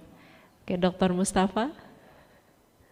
Thank you for the question, and I think the preamble to the question was very interesting. So maybe I'll sort of respond to the preamble and then the question itself about religiosity and being conservative. I think it is important for us to look at perspectives beyond the Western construct, particularly when we describe religion that is widely professed in Asia, the East. So there have been a plethora of Islamic scholars who've talked about political Islam. And I think their perspectives, are going to be very important in trying to make sense of how political Islam can be relevant. In this case, we're talking about Southeast Asia. I've always felt political Islam is one that, yes, it is an academic term, but it's also an academic term that has been used pretty much by many Western scholars. But I don't think this is a term that it's still a term that we can still use, but Asianizing it. So in other words, looking at local conditions, looking at the perspectives of scholars from countries that are not from the West. And I think we should take into account what they think about political Islam, and particularly the countries that they belong to. On religiosity and conservatism, no, I don't think so. I think increasing religiosity does not necessarily mean that there's increasing conservatism. Religiosity just means that you are more pious, or maybe you want religion to have a greater place in your life, on a very personal level. And that doesn't mean that you become very conservative. It just means that you're being a good Muslim. If you talk about religiosity in a kind of a state-centric narrative, then it's a little bit different. Because then it's about whether are you living in a country where secularism dominates. Then you have that debate again, or the relationship between secularism and religion, and the increasing religiosity and its tension with secularism. And secularism is just a little bit. I mean, there is many shades of secularism. I mentioned one during my presentation, which is negotiated secularism. Negotiated secularism, one would say, it's more mild, a milder form of secularism. And you can see that practice, I think, more evidently in Southeast Asia. But if you look at countries, say, like France, France doesn't have negotiated secularism. The secularism there is not just about separation of religion and state, or church and state, or mosque and state, but rather it is a secularism that limits the practice of religion. That means it limits religiosity. So that's why there is that difference. So again, it depends on the country that you are referring to. Thank you. Okay, exactly. It depends on the country, yeah, because as you have mentioned before, it is multicultural, so it is not always to be conservative. Exactly. So, Okay. if I may just quickly respond to the Jews and Muslims, I just have one very interesting point, if I may, very briefly. And I You agree want to with you want to respond about that? Yeah. yeah, Okay. just very quickly, All to right. Dr. Yeah. Nora. Yeah, I agree with her. Just one other point. I think if you want to improve the relations between Muslims and Jews, is one is, of course, not to conflate, particularly when we talk about Israel-Palestine conflict, Judaism and Zionism. And that tends to be a conflation within the Muslim community. I'm not saying everyone, but within segments of Muslim community, that is conflated. And it is very, very different, the two terms. One is a religion, the other is an ideology. Thanks. Thank you very much, Dr. Mustafa. All right. Is there still another question? Okay. For you again, Dr. Mustafa. From Yola Amanda, Islamophobia also occurs in Southeast Asia, such as what happened to Rohingya Muslims in Myanmar. So the question is, how is the strategy of political Islam can be used for this case? My view is that political Islam will not be useful in this regard. I think the best it can achieve is to call out on what the treatment of the Rohingyas have been. We, of course, be vocal about the treatment of the Rohingyas. We are against it. We oppose it. We can do that as Muslims. But beyond the vocalization of our opposition to the Rohingya conflict, it's very little that can be done, particularly when we have to look into geopolitics. We've got to look at the political sort of movements or political structure in Myanmar. But of course, on humanitarian terms, which is where political Islam can also be a force for good. So if you have Rohingyas, many of them flee the country of Myanmar because of the treatment that they face. And they go over to countries in the region. Some countries have been more welcoming than others. And countries that have been more welcoming, again, it shows that political Islam can be a force for good, where you're actually using values of Islam. What does Islamic values tell us about helping those that are in need? And this is Rohingyas would be considered that category of people. Whether do we see an end to the Rohingya conflict, or rather what's happening to them? I think the problem right now in Myanmar is not so much. I mean, of course, Rohingya is an issue, but I think they have a much bigger problem over there with regard to the military over there. So I think for the Rohingyas, do I see an end to what's happening to them? Unfortunately, no, because they're still considered to be not citizens of Myanmar or Burma, but rather citizens of Bangladesh. So they remain stateless. As far as political Islam is concerned, there are two things that we could do. One is, of course, we should not stop in calling out the treatment of the Rohingyas, number one. Number two, we should try and do as much as we can on humanitarian grounds, as what Islam also tells us, to help them. Thank you. Thank you very much, Dr. Mustafa. Okay, the next question, okay, for Dr. Mustafa. Again, you are the icon for this session. Dr. Mustafa, this is from Abdul Rahman.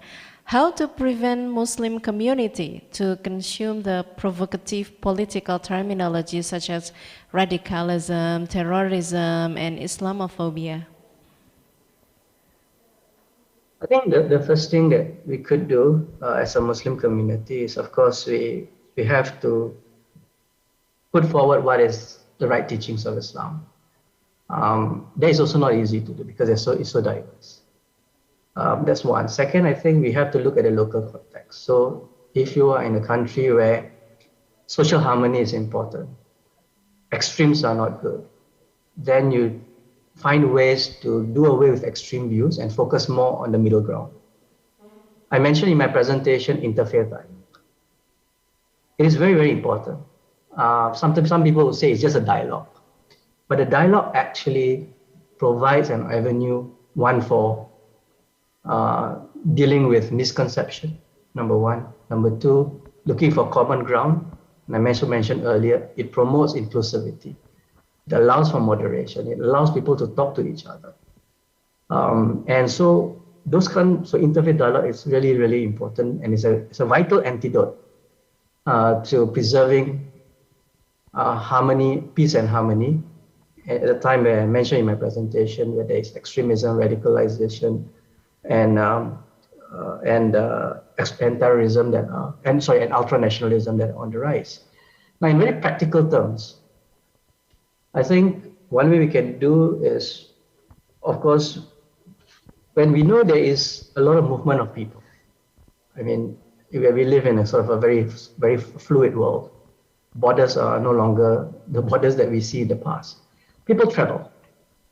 So those who come back, particularly with those who have gone through Islamic studies abroad, it's very important for them to localize. Because where you may have got your Islamic studies knowledge, you may need to look at how does that fit into the local context. Now, if you come back and you become very exclusivist in your understanding of Islam and the way that you practice it, it might not go down well with everyone. It may not be inclusive. On radicalization, I think again the role of religious leaders are important. But I've also made this point that to combat radicalization is not a Muslim problem. Combating radicalization also means that other communities are able to understand that Islam has nothing, that radicalization and Islam are two very different things. And that if, think about it, 1.8 billion Muslims are going to be radicalized and carry out violence, I think the world will be a very different place. But they don't. And that's the same in Southeast Asia. So it's the role of governments, the role of religious communities, the role of religious teachers, and religious teachers not just in the Muslim communities, but of other communities as well, is really important. Just one antidote very quickly. In Sri Lanka, when there was the Easter Sunday attacks, right, and carried out by terrorist individuals, of course, many were blaming Islam for it. The cardinal was a very influential figure in Sri Lanka, said this very important message, made this very important message. What did he say? Do not go after our Muslims. Our Muslims are our brothers. That's a very powerful statement. And that's what I mean.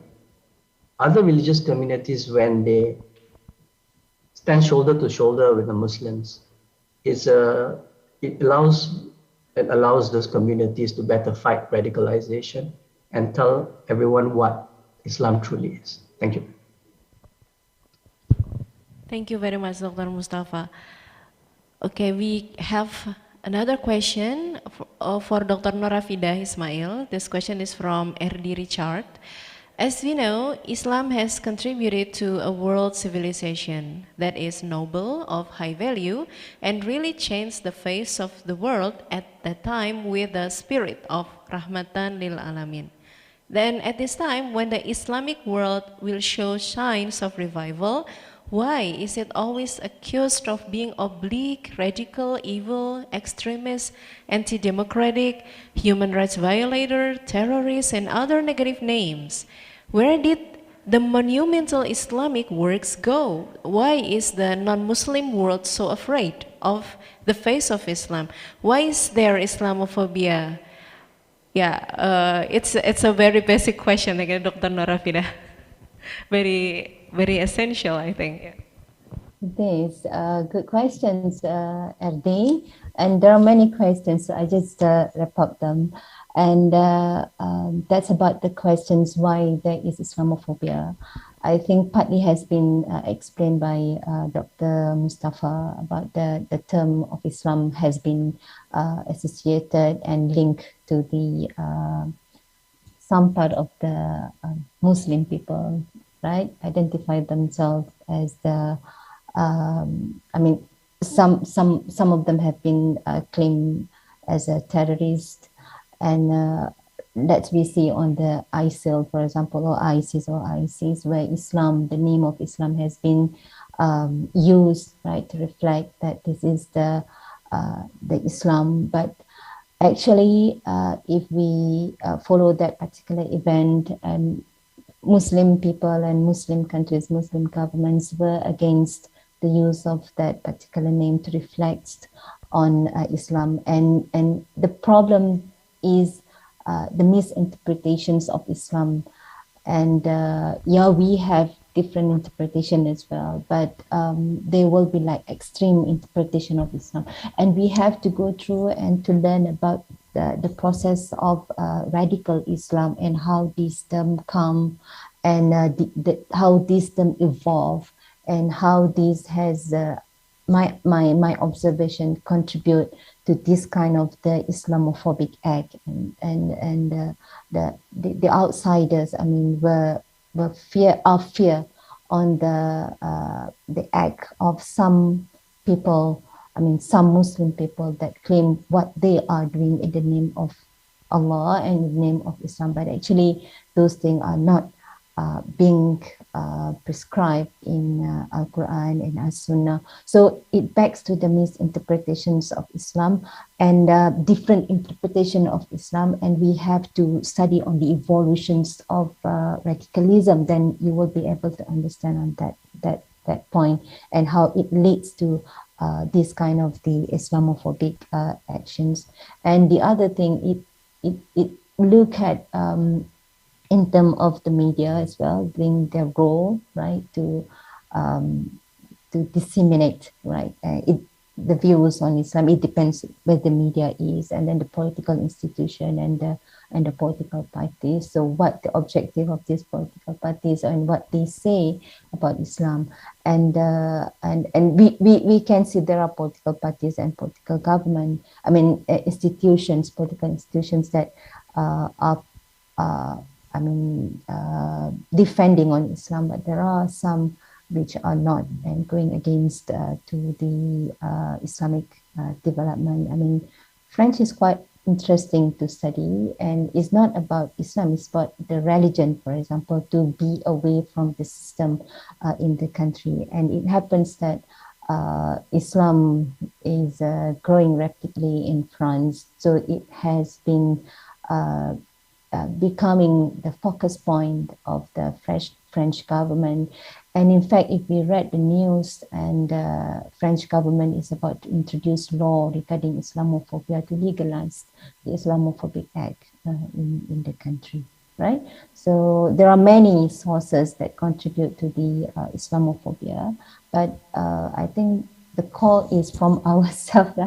It's come from the different interpretations, and some tend to consider the Islamic teaching extreme way.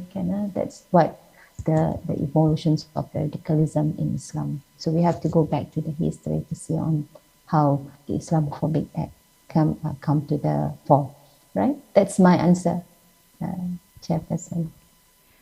Thank you very much, Dr. Nurafida. Chairperson, if I may just add to Dr. Nurafida's excellent. Okay, yes, Dr. Mustafa. Very briefly. Yeah, very briefly. yes. I think on top, as far as the monumental works of Islam are concerned, I think it is very true there is. If you go back to the area of Islamic political thought, the golden age of Islam, so much of excellent work was produced and precursor to some of the work in the Western political philosophy. So we have monumental works. I think the key is interpretation, as mentioned by Nurafida, and also contextualization. I mentioned about local conditions, where do you live, what kind of society you're in. So I think those are really, really important. But it's also important, and this is another point I want to make, is that we do see in the social media age a rise of social media influencers, or if you like, celebrity preachers, right, for lack of a better term, right? And they actually sway public opinion, right? So now it's a question of which are the ones we listen to and which are the ones that actually tell us what's the right thing and the way that we are living in. Now, if you have celebrity preachers who tell you that you should not wish each other Merry Christmas or wish your Christian friends Merry Christmas, now, is that something you would accept? Or is it something, okay, it's a personal choice. If they want to do it, you can do it. If you don't want to do it, it's fine, right? So what I'm trying to say here is that in the social media age, the rise of celebrity preachers actually now has become a phenomenon on its own. And we have to look at the role that they play when we talk about Islam in the 21st century. Thanks. Thank you for the additional information, Dr. Mustafa. We have the last question for all speakers today. This question is from Kim Namjoon. I think he's from South Korea. What makes it difficult for Muslim countries to be united and reduce their dependence on China and probably other superpower countries? Maybe I will invite Dr. Zulfikar Rahmat for answering this question. Okay, my answer would be my closing statement as well. So I think I have 3 points in this case. The first point is that Muslim countries do not realize how powerful they are. The country with the highest GDP is a Muslim country, Qatar. The country with the large natural resources are Muslim countries like Saudi Arabia, Qatar, and Kuwait. Country with the highest population are Muslim countries like Pakistan, Indonesia. So we have a very big resources, and we have to realize that we are strong to face the world, to face the geopolitical competition, and so on and so forth. That's number one. Number two, I think there is a good paper on this, is that we live in a time where we are very selfish and competitive, including the Muslim country. They are very selfish and they are very competitive. Look at, for example, in the Middle East. They are competing with one another in building the tallest building. And I think one of the reasons why we are so selfish and why we are so competitive is because since 1970s, we live in a very capitalistic society.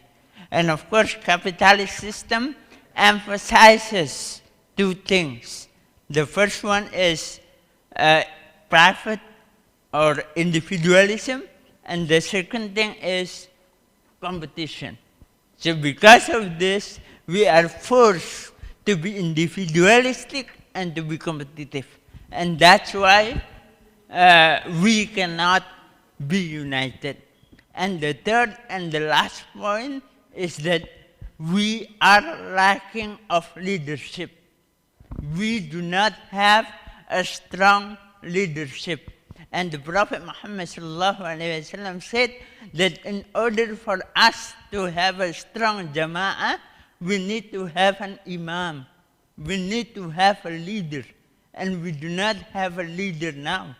So I think these three reasons are the reason why our ummah or the Muslim countries cannot be united. And I hope it can be some kind of source for pondering for all of us, that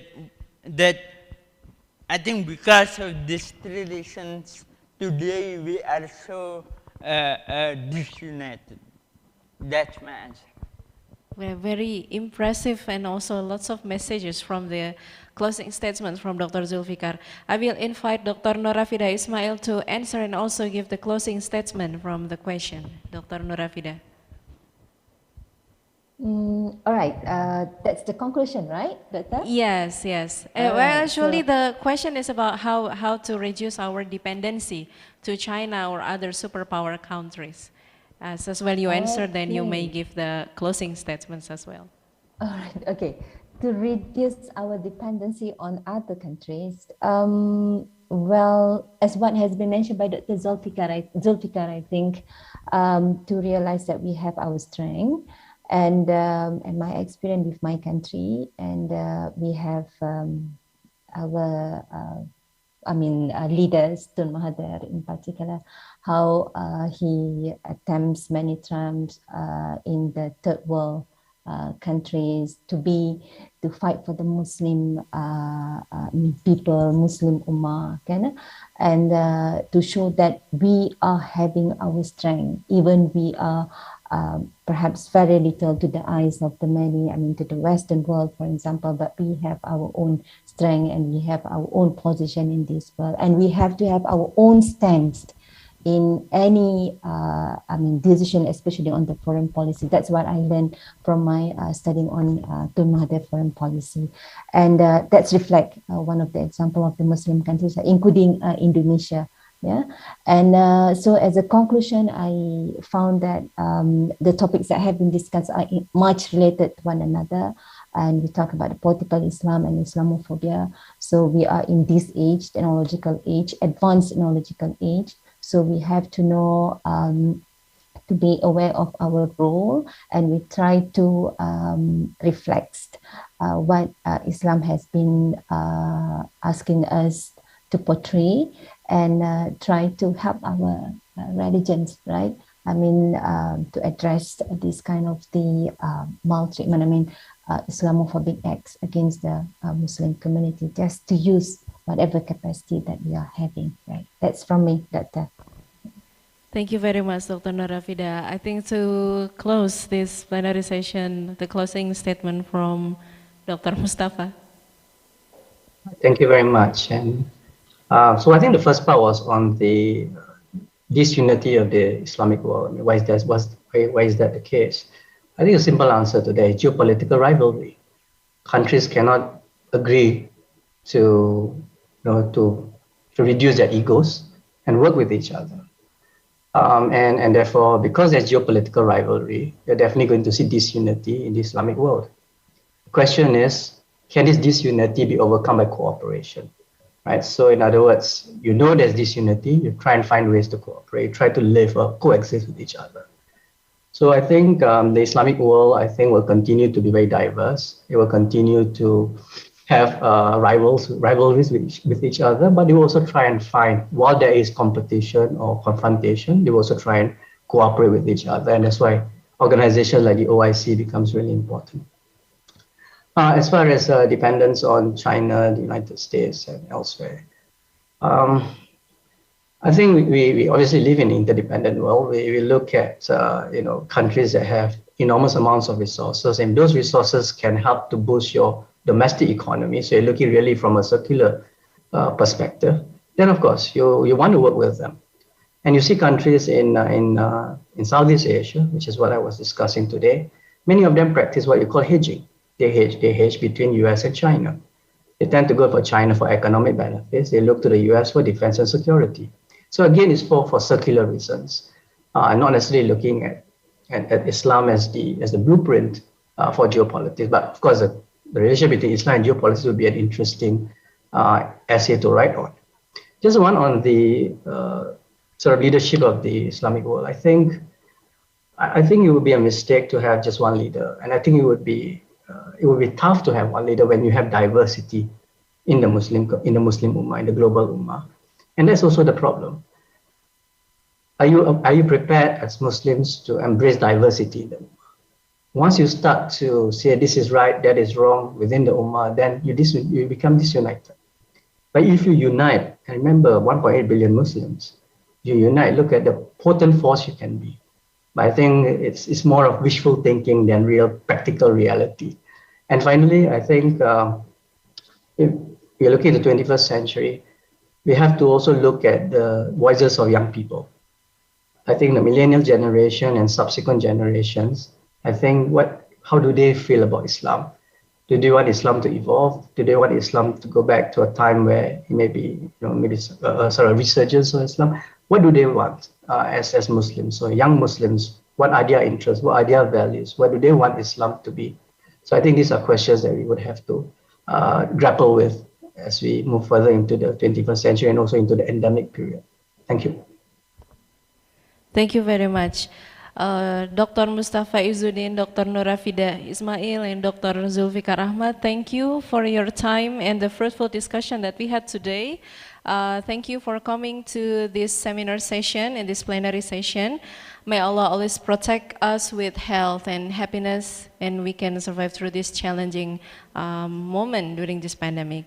Thank you to everyone for participating in the seminar, and we do apologize if there are some questions that we haven't answered yet.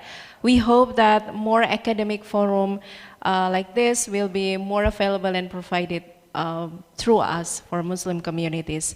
I am Intan Pradita signing off from Universitas Islam Indonesia Yogyakarta, and I'm giving back the floor to Mr. Sekarsari. Wassalamualaikum warahmatullahi wabarakatuh.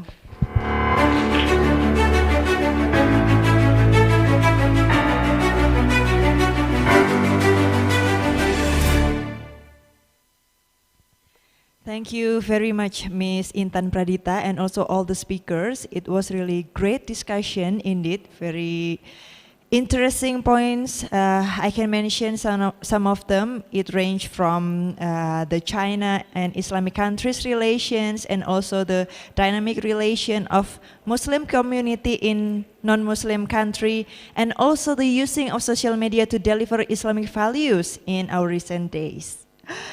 All right, ladies and gentlemen, this is the end of our plenary session today and also our conference. So on behalf of the committee, I would like to express our sincere gratitude for joining ICONISH 2021.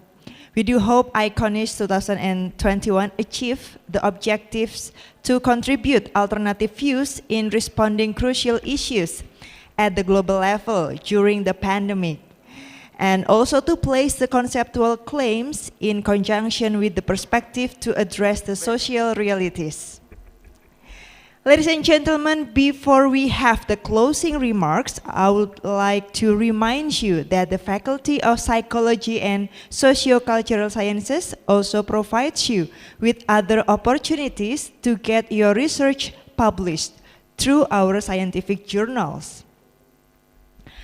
Our titles include Jurnal Psikologika, Jurnal Komunikasi, Asian Journal of Media and Communication, and Jurnal Intervensi Psikologi, which are internationally indexed and nationally accredited.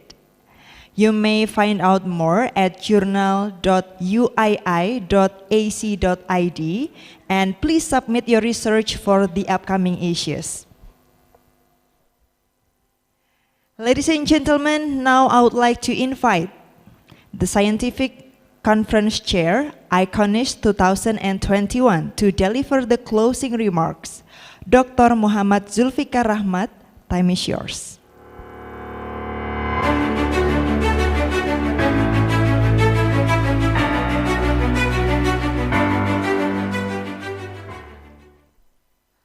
Bismillahirrahmanirrahim. Assalamualaikum warahmatullahi wabarakatuh.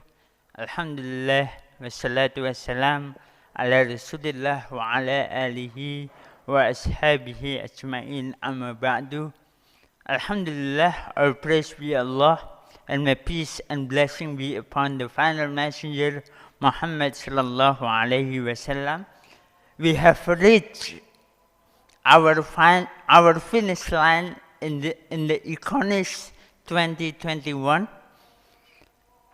7 speakers have participated from all the way from India, Singapore, Malaysia, Canada, and Indonesia. Around 67 papers or manuscripts from Nigeria, Indonesia, Morocco, Thailand, and Brunei Darussalam have been submitted to us. Over 500 participants have attended this conference, and during the conference we had 9 tracks, 4 panel, and 16 rooms. Alhamdulillah, as well, we gladly say that a number of media have reported this conference, whether it is in Indonesia and abroad. And to end this session, I would like to say a few things concerning the publication and the submission of the full paper.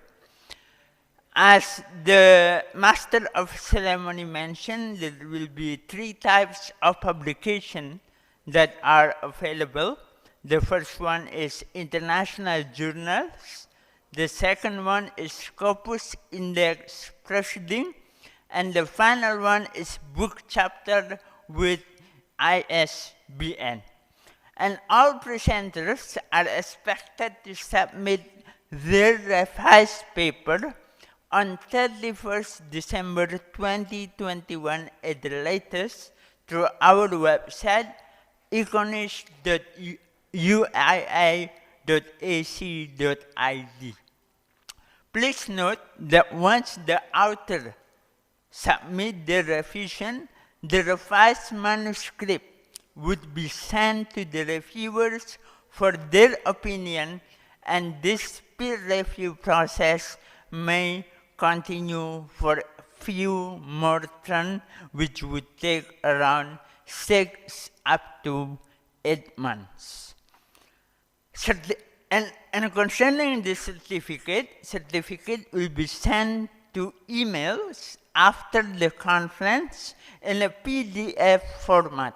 Please note that certificate will be sent only to the authors who have attended and completed the presentation. In the peak of this conference, I would like to thank the Dean of the Faculty of Psychology and Sociocultural Sciences at Universitas Islam Indonesia for his tireless support, all distinguished speakers, partner institutions, media, and in particular, all participants and committee members who have made this conference possible. The last housekeeping point is about the satisfaction survey. Please complete the satisfaction survey that have already been sent to the participant email. Your feedback as a participant is extremely important and will help us to improve the implementation of future ICONISH. Last but not least, see you next year in the ICONISH 2022. Akhiru da'wana, assalamu alaikum warahmatullahi wabarakatuh.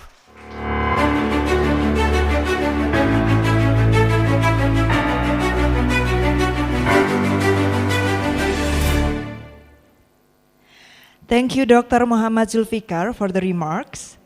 So, ladies and gentlemen, this is the end of ICONISH 2021. I do really appreciate everyone's participation during our 2 days conference. Thank you so much for your presence, your kind attention, and your great energy. And hopefully this event will bring future benefits for all of us. I'm Sekarsari signing out. Once again, thank you very much. See you next time. Billahi taufiq wal hidayah. Wassalamualaikum warahmatullahi wabarakatuh.